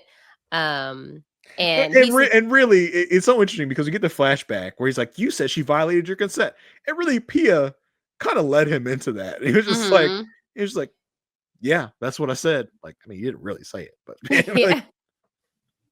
Yeah. So he said he just wanted to get to know each other before they got physical. He wanted to know her mentally. And she was like, look, it's skewed because he was giving me mixed signals. He initiated the sexual contact on the honeymoon. And then when he pulled back, I asked him why. And he said he was traumatized. So she was like, it was just giving hot and cold. And why didn't we drill down on that? Why didn't we go Ikechi? Why did you do that on the honeymoon? If you weren't interested, if you didn't find her attractive, if you didn't this and this and that, why did you put her hand in your private parts? We have one more opportunity in the second part of the reunion to circle back to this and ask that question. And I need that question to be asked because I think it's important. From the experts, maybe. Maybe. Yeah. I can see I think Pia being fed up enough. Like, you sat there within this private conversation with me and had me thinking she was violating your consent. I'm gonna need somebody to ask it. Yeah. So Kev asks, so what made you go so hot, ice cold and like just say you were done? He's like, I just wasn't attracted to her sexually. And so that's the first time we're hearing of that. It is episode 19. And so Kevin is like, all right, well, we can say that's an honest answer. And she's like, well, that's good to know now. I'm glad to know after like him putting my hand in his lap. He's like, look, I just didn't want to embarrass anybody. She said, that did not work because you did embarrass me. So I can count 1, 2, 3, at least 4 times he publicly embarrassed her. Right. On camera in front of other people. And you now say you're not trying to embarrass her. Get out of my face, man. Get out of my face. Go off my TV. I know. So then so now we already it's out there. Like we know now that he just wasn't attracted to her. He does apologize after Kev asks, like, are you gonna give an apology? And so she accepts it. She says she's forgiven a lot of what has transpired in the past year. We do get a flashback to the letter where she's like, I do wish you the worst. You wish him nothing but the worst. She doesn't mean it today, but she did mean it at the time. Kev asks Ikechi what he thought in the moment. And he's like, well, in that moment, I wasn't really paying attention to it because I knew it was coming from a hurt place and it wasn't real. And they're like, it wasn't real. He's like, well, it was just how she felt in the moment. It was real to her. He's like, there's just a lot of, he's like, I wish I was more open. There's just a lot of conversations behind the scenes where I was walking on eggshells, like I wasn't being heard. But I never told her that. And Kevin Frazier's like, oh, what do you think about that? She's I have no clue what he's talking about. That was funny. Because he wouldn't speak up. He wouldn't say anything. Yeah. He would just be distant and cold, and he would not tell her why. I was like, this man is saying garbage and gibberish. I got no idea what he's talking about. Yeah. So then we did, I don't know why my notes keep scrolling. So yeah, it was garbage. Yes, exactly. So Kevin's like, all right, so what you gonna take to your next relationship? She's like, I'm just gonna love as hard as the other person loves me. I was like, okay. I mean, I think that's good in the Ike relationship because he did not show her the same level of affection that she was showing him. But I think when you're dealing with someone like a Brandon, who is love bombing you, I think you just have to work harder to find what the reality is. Exactly. What the reality is in your relationship. What is this person really showing me? Not even just see if actions match words. Yeah. And they match your reality. Yes, exactly. As opposed to I'm just gonna do whatever the other person's doing. Yeah, it's like I'm gonna match your levels. It's like that's not really what you want either. Because then we got a shim shammer like Brandon who's coming in here and giving you all the words of affirmation you could ever want. Right. And you're gonna think that's all real in reality. Give him the same thing when he might be using you for a ride. He might be taking you for a ride. We don't know. Like there has to be an in-between, girl.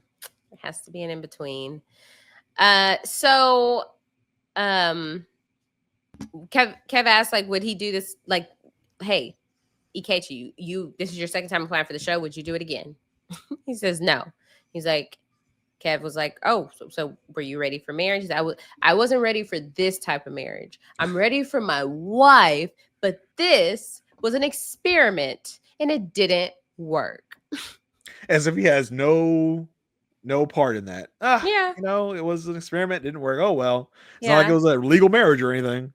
We tested it, failed. I don't know. There were just some variables I couldn't control. Brother.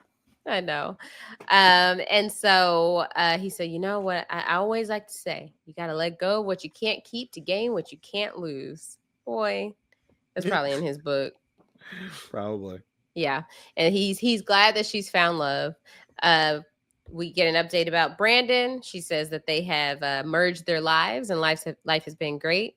Kev asked Ikechi again, how have you been? He's like, I've been relaxing. This was a year ago. He's like, have you been dating? So this is the second time he's asked. He's like, yeah, I've been dating. So okay.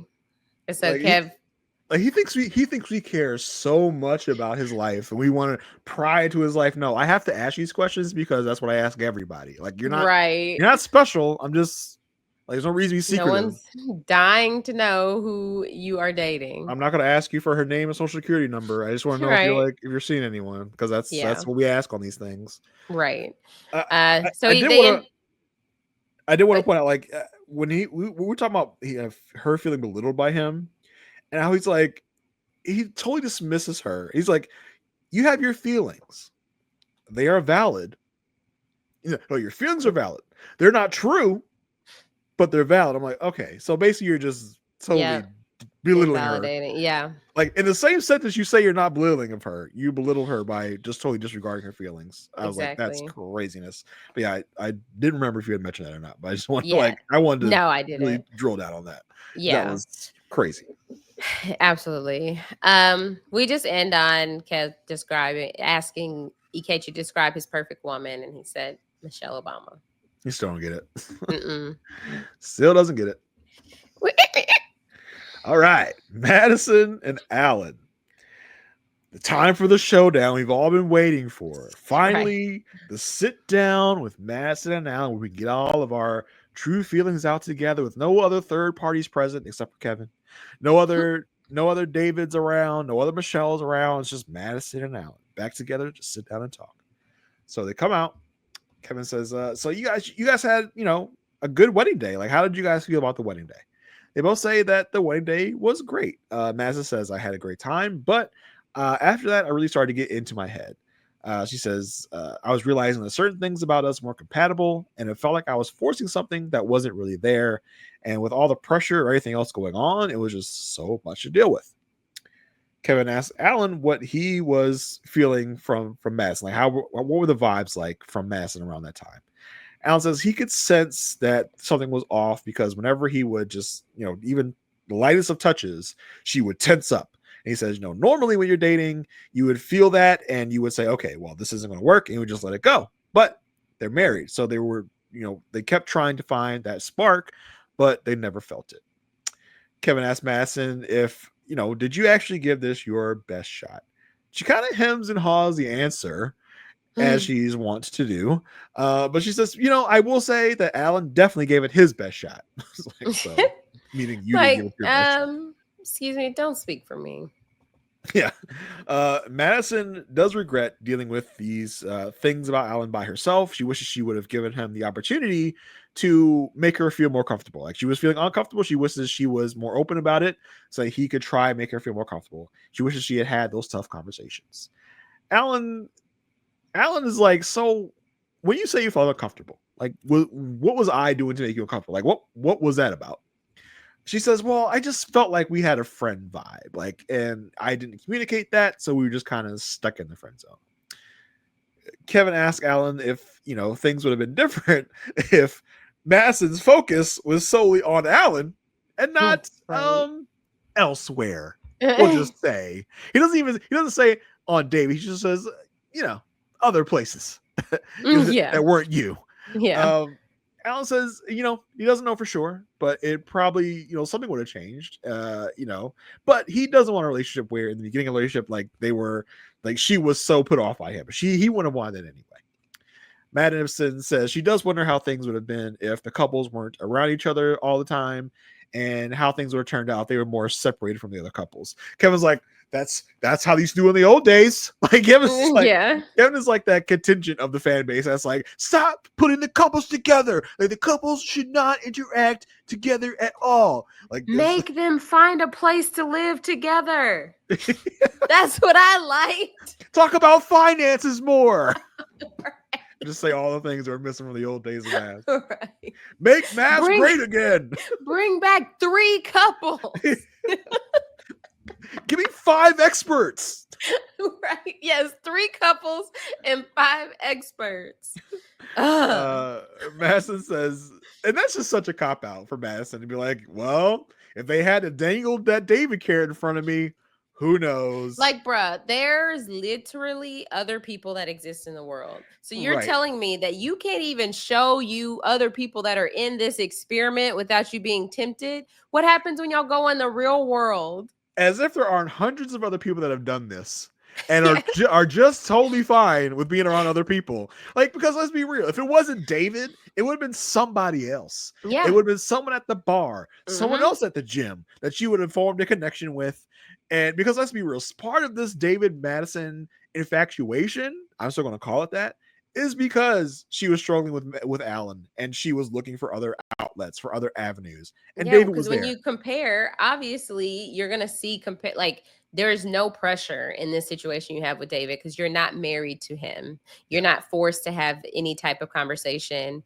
But it's funny because it's like, okay, You take out seeing the other couples. Okay, now they're in a confined space, right? Let's say they don't even go out and mingle with the world. Okay, they're in a compound. Then she's gonna be like, why give us cameramen if you don't want us to have a crush on them? Why are you gonna put Pastor Cal out here in front of me if I'm not gonna be tempted by Pastor Cal? I mean, come on. Oh my god. It's kind of like the like untold, not untold, but this like, have you seen The Office? Oh yes. Okay. The one the boom mic guy that like Pam had like that relation, like, not that dirty traitor Pam. I remember that. That harlot Pam Beasley. He was just a friend. Boy, that they really ran out of story when we're getting to the Pam cheating segment of this sitcom, The Office. Like, what are we doing? What are we even doing here? They better never try to float anything like that on Abbott Elementary. Let's keep it pure. Don't do it. Greg and Janine forever. Right. Yes, Madison. It's like Madison wanted them to be like in a like fishbowl type of experiment. Yes.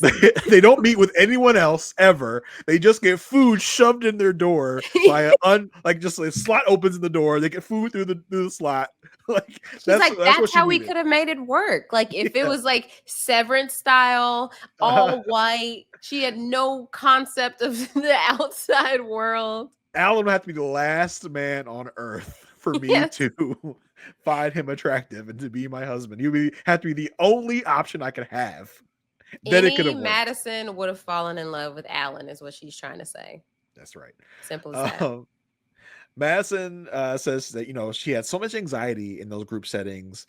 Yeah, no crap, Madison, because you were cheating on your husband and were just trying to cover it up. Like there was just so much pressure to talk about how things were. I had to work so hard not to slip up and talk about my relationship with David. And these she's like, in the girls' sessions when we would all get together, we would all be in each other's business, and it would just turn into a bitch session, aka Michelle bitching about David and me being upset because David's my man, and that's my man you're talking about. That's basically what she means. What if she took the approach of like, okay, I'm gonna act like I'm talking about Alan, but I'm really gonna be talking about David this whole time. See if Michelle catches on. Right? Yeah. And she gets too lost in the story, and she's like, oh, and then he's like, hey, baby. Hey, baby. And Michelle's like, wait a minute. Yeah. I don't think Alan has ever said that. Yeah, and then Michelle will be Madison will be other talking about. And guess what, Michelle? I was talking about David the whole time, and you never knew. You never knew. She's like, yeah. So when Alan put his hair up in a ponytail, I was like, oh my god. We went to Alan's parents' house to go to his basement apartment. Madison keeps going on this. She says, we were all in each other's business, turned to a bitch session, and that's just not healthy for a marriage. She says, if we were able to do this just the two of us, we would have gotten to the end together. I don't know what would have happened. Right. I don't know what would happen, but it would have been different. Alan goes, yeah, it would have helped to really honor what we set out to do in the first place. Madison, it would have helped you honor your wedding vows if no other guys were around. Jerk. Kevin asked Madison if she regrets not giving Alan her full attention. She says, that's so hard to answer because if I gave my full attention, I would have never met David the way I met David. So, she says, if you could guarantee me that I would still be with David after the experiment, then yes, I would have wanted to give Alan my full attention because he deserves someone to give their full attention. I was like, that's really kind of really crappy answer. Yes. It's really kind of looking out for her relationship with David in the current to still kind of crap on Alan in the past. Like, no, I don't wish I gave him my full attention because then I would have met my man. Right. Can you just be a little more aware and just be like, yes, I wish I had given Alan my full attention because that's what he deserved instead of qualifying it. He deserves someone to give him or to even put forth an ounce of effort, and you're trying to blame it on. But David is my person. What do you expect me to do? You guys put this obstacle Alan in front of me to get to my man David. How do you think that's supposed to make me feel? Right. She does say that Alan deserved better than what she gave him. I was like, okay, that's a smidge of accountability. That's good. Uh-huh. She says, he has given me so much grace in all of this. He could have been so much meaner to me than he is, but he really isn't. He chose to be the bigger person. I was like, okay, all right, good. That's the first time you said something, and I was like, okay. Yes. Kevin asked her if she, did you ever feel bad when Alan was in this experiment, really trying his heart out, and you were here doing what you were doing? Did you ever feel bad? She says, she wishes she could have sat him down and tell him what was going on, but she was just really scared to. Scared of what, girl? Like, right. What's the worst that could happen? What is the worst that could happen? So scared confrontation. So scared. Alan talks about how he asked her, the first day of filming, he could tell something was off. He asked her, and she just said she didn't want to hurt his feelings. Now, if I asked my wife that, if she said that, I would probably be like, that's not good. Like, hurt my feelings. Why would you be hurting my feelings? Right. But it's just kind of more of Alan's thing of being blind to. Yeah. For Alan, love is truly blind. Right. Honestly, I think Alan could thrive on Love is Blind. Oh, Alan would kill it on Love is Blind. Yes. And Alan level hotness gets results on Love is Blind, because Love is Blind is a place where average looking men go to score right. women like 2 leagues above them. That's what I always say. Like, you Yes. look at any Love is Blind couple, you're just like, oh, the man is like not even on the same attractiveness level as the woman. Except for some instances, like, and they're like, well, love is blind. Yeah, for sure. Like, you look at some couples, you're like, yep, love is definitely blind. Like, except for like a Garrett and Taylor, like they have like same level of hotness for sure. I don't want to. Yeah, but I mean, but he. She glowed him up. She Camille'd him. That's for sure. Yes. But yeah, some of these other couples, like, okay. I'm not gonna get into a whole thing. No, we're not gonna start ranking Love is Blind hotness couples right now. That's not what we're here for. Yeah, she says she didn't want to hurt Alan's feelings by telling him, she wasn't into this on the first day. He says, but he really does need to hear those uncomfortable things to make him, aware of what the problems are, because he just was not aware of how bad it actually was. He thought they were actually communicating the issues they were facing, but he didn't realize that she wasn't being forthcoming in the moment. Madison says she has a lot of regrets with how she did things. She wishes she could have done things differently. Kevin, I was like, so Madison, like, again, just kind of, I want to circle back on this. Like, let me try to come at it. Listen, I have cue cards for a reason. Yeah. Can we get back to the questions I was asking? It's like, let me try and come at this from another angle again. Was there ever a moment where you just like snuck up to David's apartment, maybe? Like, when did this actually start? This is the third time he's asking this question. And Matt says, well, listen, we were never in each other's apartments alone. She says, the gym is a place we met almost every day. It really helped us. It was a place for every us day, to bond. 6 a.m. Yep. Place for us to bond and really kind of, and it really expand our connection. Okay. Which, how are y'all not exhausted? Every day at 6 a.m., you're up every night till 3 a.m. For real. Y'all sleep napping? Ever? Jeez. I mean, that kind of explains David's haggard look all the time. He's probably went to the gym once at 6 o'clock to meet Mass, and he's like, I guess gotta do it every day now. Like, he's just not used to it. It's like, I'm getting 3 hours of sleep a day. I gotta party with Madison at night. Then I gotta go to the gym with her in the morning. I'm just so tired. Like, this is why he's looking so haggard all the time when we see him. That's not used to this, man. Oh. So Kevin asks about, like, so, what was the impetus behind coming clean at the retreat? Matt says, there was just like so many confrontations at the moment. It was so intense, so hard to deal with. I just that was the moment, that was the time. She talks about wondering after they finished filming how real she and David were, and was she just running away from this thing, and it was convenient for her. But she said, but I did know something that was different about David. And that's like, why else would I risk my reputation and my integrity if it didn't feel different? And I was like, yeah, that's what we're all wondering. Why would you sully your reputation and integrity for David? For David. Wow. That's my man. I'm going to stick beside him. My man. Kevin asks if things would have been different if Madison and David had just been up front. and how Alan would have responded. Alan says, yes. I mean, Kevin basically asks, like, what would your reaction have been if they had been upfront? Kevin says they should have and could have been upfront. But it wouldn't have worked out anyway between us. That we worked on paper, and I really wanted it to work, but that's not realistic. Didn't really answer the question, but okay. Yeah. Kevin asks Alan, so in your eyes, is this a betrayal? Oh, he says, yeah, 100% betrayal. Madison does agree. She says, yeah, listen, I'm not hiding from the fact that it was a betrayal. It's not fun, and I will always be sorry for Alan. Sorry to Alan. I'll always apologize to him for how this all came about. Kevin asks Alan, so like looking back on it, would you have handled things differently when you found out? We get a flashback to the retreat and how he was punching cabinets and all this stuff. He says, no, not really. I was angry and I was processing. I lost both a friend in David and a friend in Madison. So he was really feeling the loss and the hurt in that moment. He felt it for like even a week after they met with the experts. He was still feeling it, but he's not going to let all of that. He's not going to let a failed relationship basically affect how he judges others. He is confident in who he is. He knows he's good enough for someone. He doesn't want to keep the hurt and the pain in his life from this relationship. Good on you, Alan. Good on you. Right. Kevin is like can we have a path to like friendship, like Madison, you and David might get married one day. Are you going to invite Alan to the wedding? She's like, no. Like, first of all, that is so uncalled for. You know he had a dream about that. Yeah, yes, exactly. Yeah, she's like, no. And I was like, yeah, I wouldn't go if she even invited me.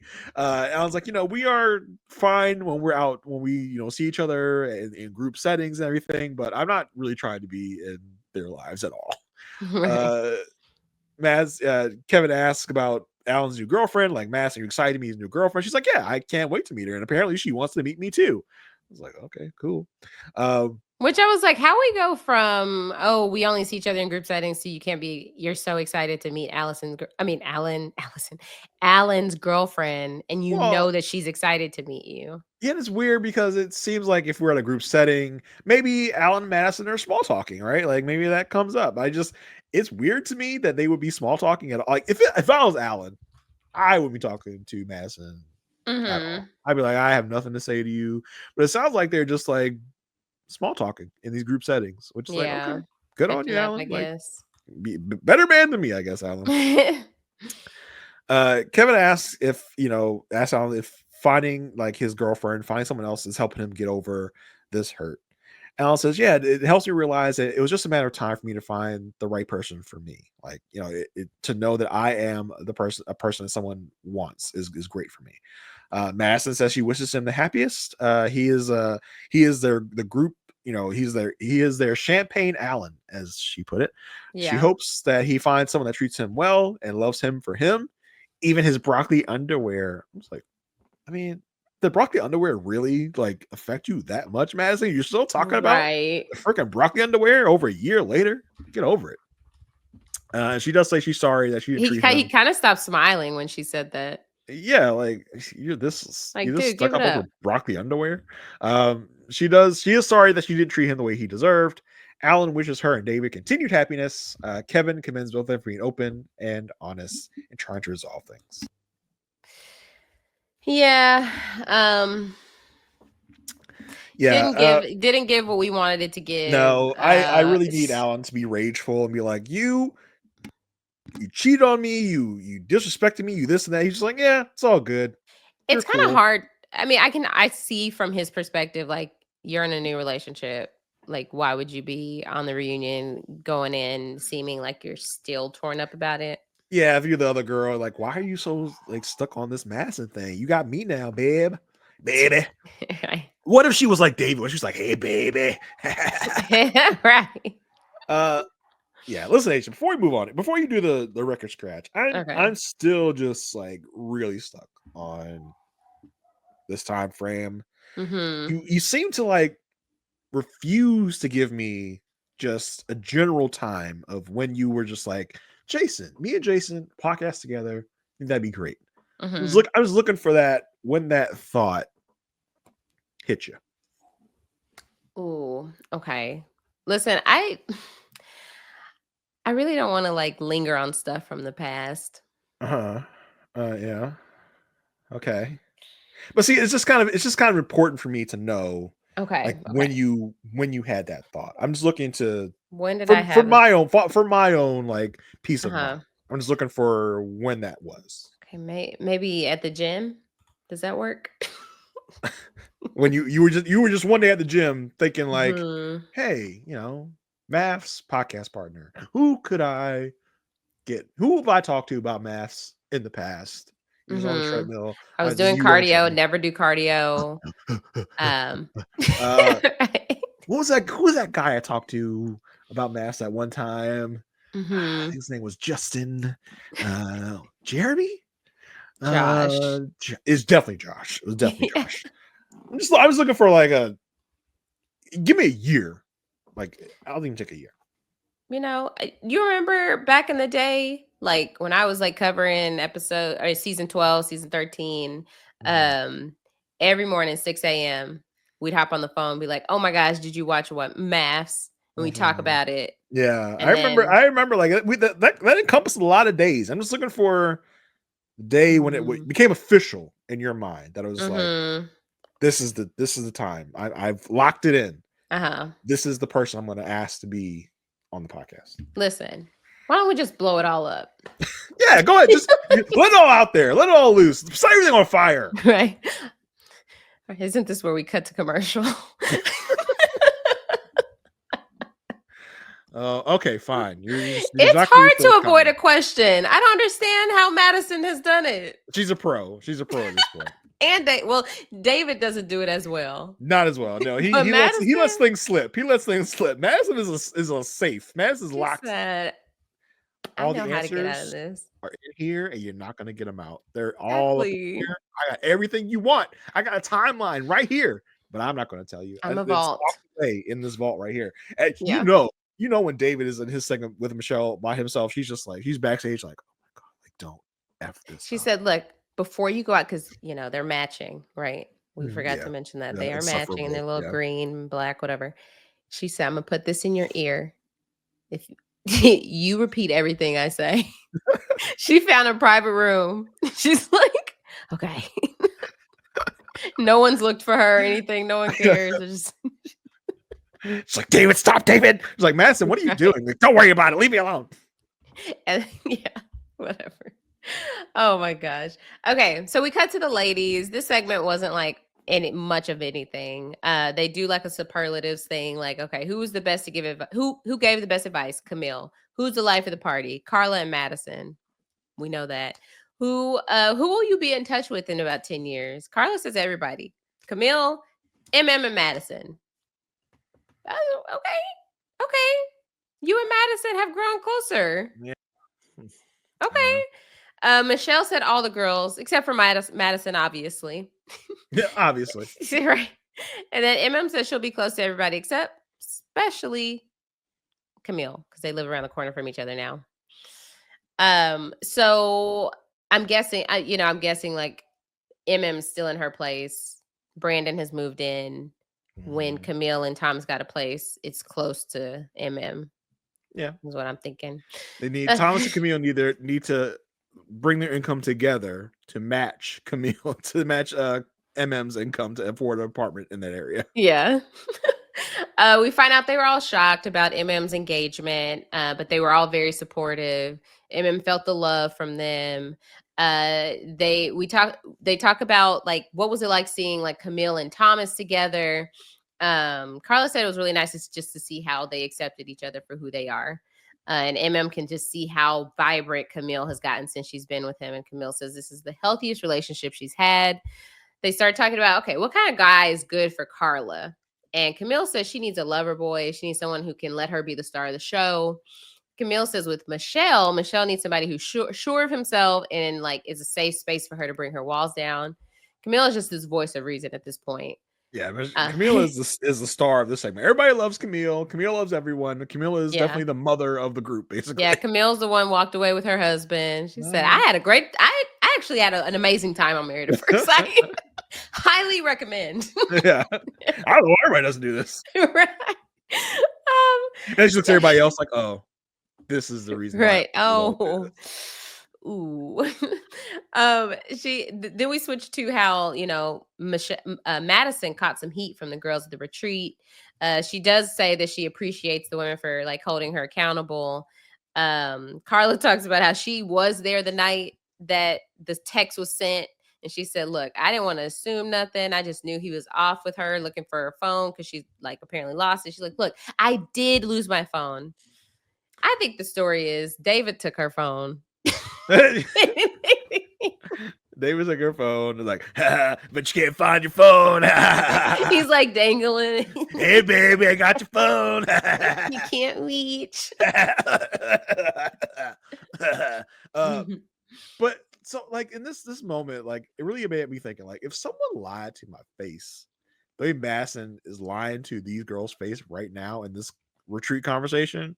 Very I wouldn't want to be your friend no more. I'd be like, yes, I can't trust you. You just sat here and lied to my face about this text situation, this phone situation. You try to sell me that you and David just told each other your feelings. And like, as Camille's like, yeah, girl, that's not a text that someone sends when you're just catching feelings. Like, that's a very intimate text from aspect.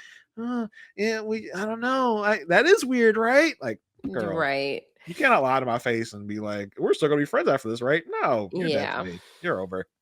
Yeah, I mean, Carla felt that way. She said, I was getting really close to Madison, and I decided, look, I got to protect myself, and maybe it's not good that I have that relationship.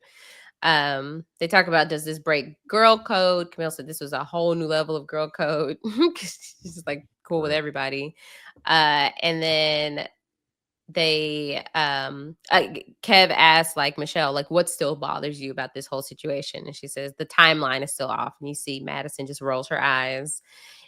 She's like, but those two will only be they're the only two that will ever know the truth. And Madison's just like, I've apologized. What else can I do? That's all I can do. Right. Take it or leave it. What did David tell me to say? It's on you to believe what you want to believe. Believe what you want to believe. What you call the David exit? Believe what you want to believe. Right. I do want to call out the backstage moment between Michelle and Alan because this was hilarious to me. Yeah. Because Michelle was talking to Alan backstage. She's, I don't even care if they're together. It's just about the fact that they don't have any accountability. And Alan's like, listen, if it was me, I wouldn't admit to anything either. Right. He's like, why make yourself look worse?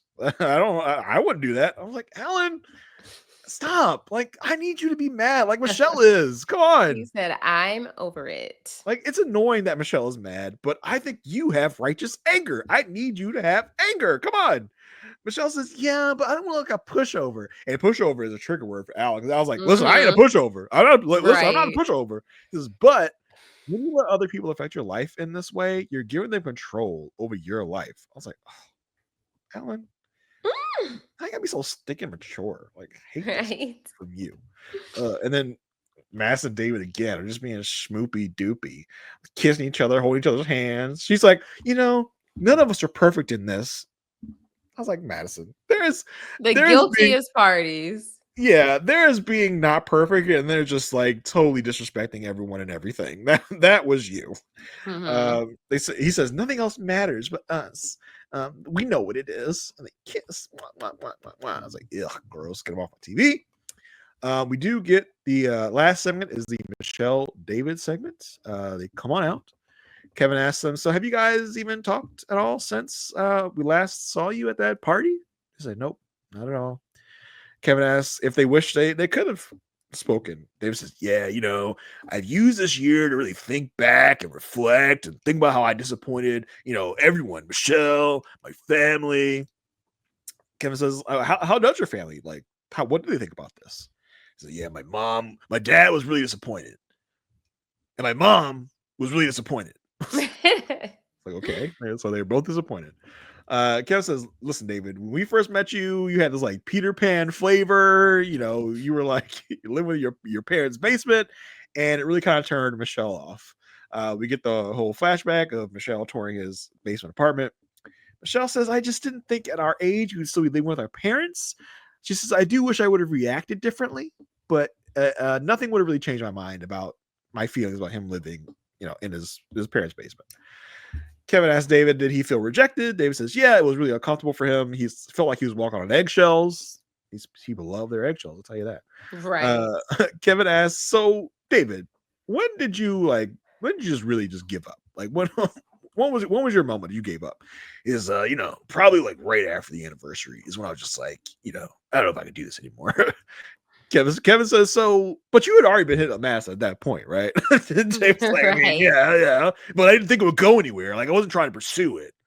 So even worse, you just wanted to smash and pass, as Pastor Kyle would say. You weren't even looking for a relationship. You just wanted to F your buddy's wife and be done. So gross. Kevin says, so you got caught in your feelings and you just said to hell with it.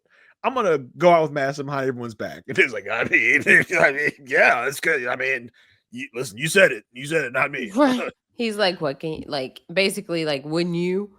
Yeah. Kevin asked Michelle, so Michelle, you did not want this man. You did not want David. So why were you so angry at David in the first place? Michelle says her patented line at this point. She says, it's not about the fact that they got together. It was how they went about it. They lied to my face constantly. I confronted both of them for weeks and they lied.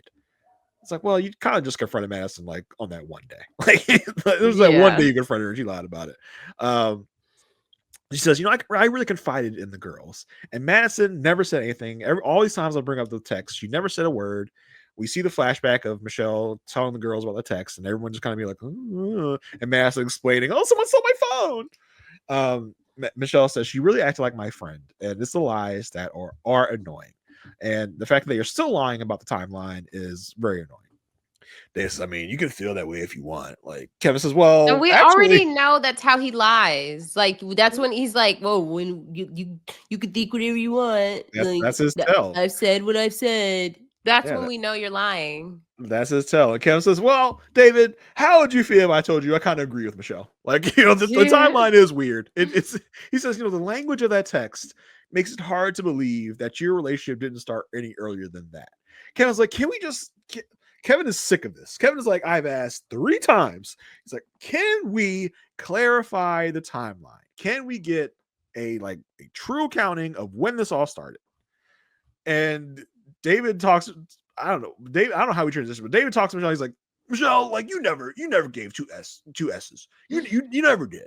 Michelle says there's difference between me giving 2 S's and you guys being together and me giving 2 S's about how it happened. Kevin asks again. So David, is the timeline true? What's so bad about being truthful? He's basically pleading at this point. Like, he is like begging. Okay, please. This is the moment. This is the time. Give us the truth. When did this start? David's like, well, I mean, everybody's moved on. It doesn't matter. And Kevin's like, come on. Moment of truth. Were you together at the time of the text? He wants to say it's a year later. Why are we talking about this?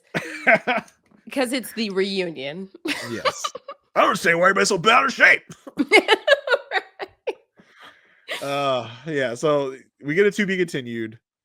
I don't think he's gonna give us a real timeline. I don't think he's gonna give us I think he's simply gonna say like, oh, were we together that night? Yeah, we were going out with Carla. Yeah, he's not gonna give us anything real. Madison's about he's like, don't say it, you dummy. Don't say it. Don't say it. He's like, yeah, like, yeah, we celebrate our 1-year anniversary. Wink, wink. Right. It really's been it's been like more like a year and like a month and a half. Yeah. Right. That's like, shut up. Yeah. But yeah, I don't think we're getting anything real. Me neither. I don't think there's gonna be a big payoff. We get the next time on shows like we're gonna get Carla and Juan. We're going to get the whole cast is going to come back on stage. We do get the experts. So I don't know if we're getting the experts with each couple, but for sure with and Ikechi, because they show Ikechi walking off during that segment. So that'll be interesting to see. They meet up with the couples that didn't make it, I think is their thing. Like they never sit down with the couples that make it. So it's going to be 4 out of 5 couples you're going to get the experts sit down with. And it'll be a waste of time to do Carla and Juan with the experts. Totally, yeah. So yeah, we'll see what's happening with Reunion Part 2. That'll be next week. And then the following week is the Where Are They Now? And then that's a wrap. for season 18. So that's it for this episode. Thank y'all so much for sticking with us. Make sure you subscribe to the Love at First Sight feed. Aysha, I have one more time before we wrap up. I'm looking for just a tiniest scrap of a month, a day, a year, an episode of the show you watched. It was like, this Jason would kill this episode. I'm locking it in. This is the guy. This is the person. I just need to give me something. This is the moment. This is the time. This is the time to tell the truth. Come on.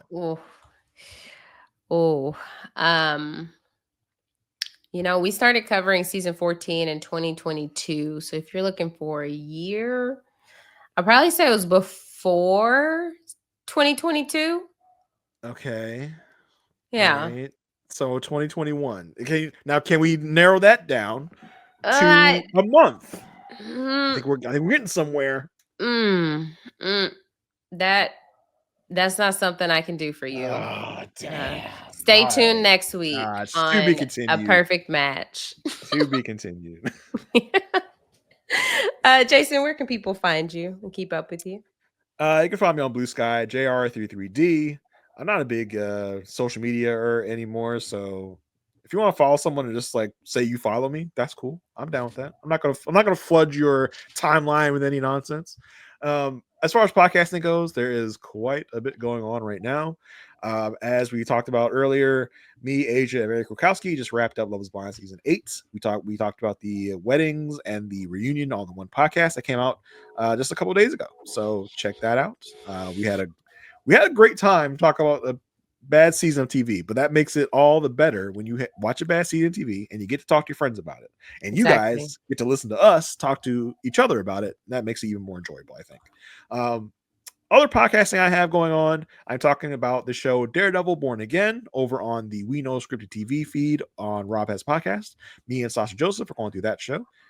Also, my other passion project, The Good Pod, that I do with Marissa Garza, where we talk about the show The Good Wife and The Good Wife related properties, such as Elsbeth, which is currently running its second season.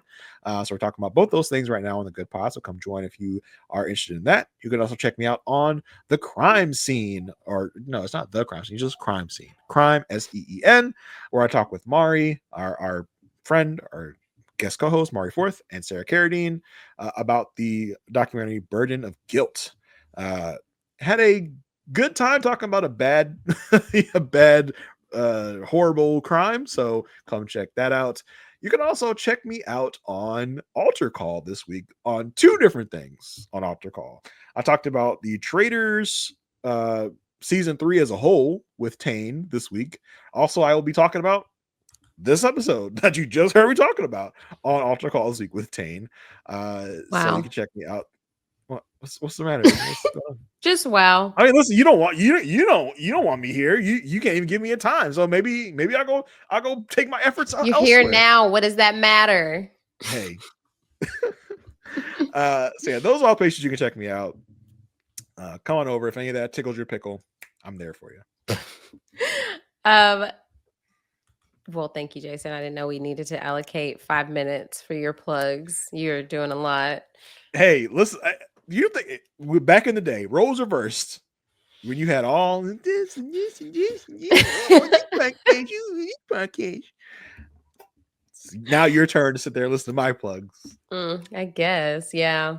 Well, y'all can catch me here now that Love is Blind is a wrap. Yeah, here for the next 2 weeks talking about season 18. And yeah, make sure you go follow me on all social media at Aysha like Asia. That's AYSHA like ASIA. But yeah, thank y'all so much for sticking with us. Make sure you go join the Facebook group where this week the password is Be My Michelle Obama. You can find us at A Perfect Match Podcast on Facebook. Thank y'all so much for sticking with us, and we'll see y'all next week. Bye.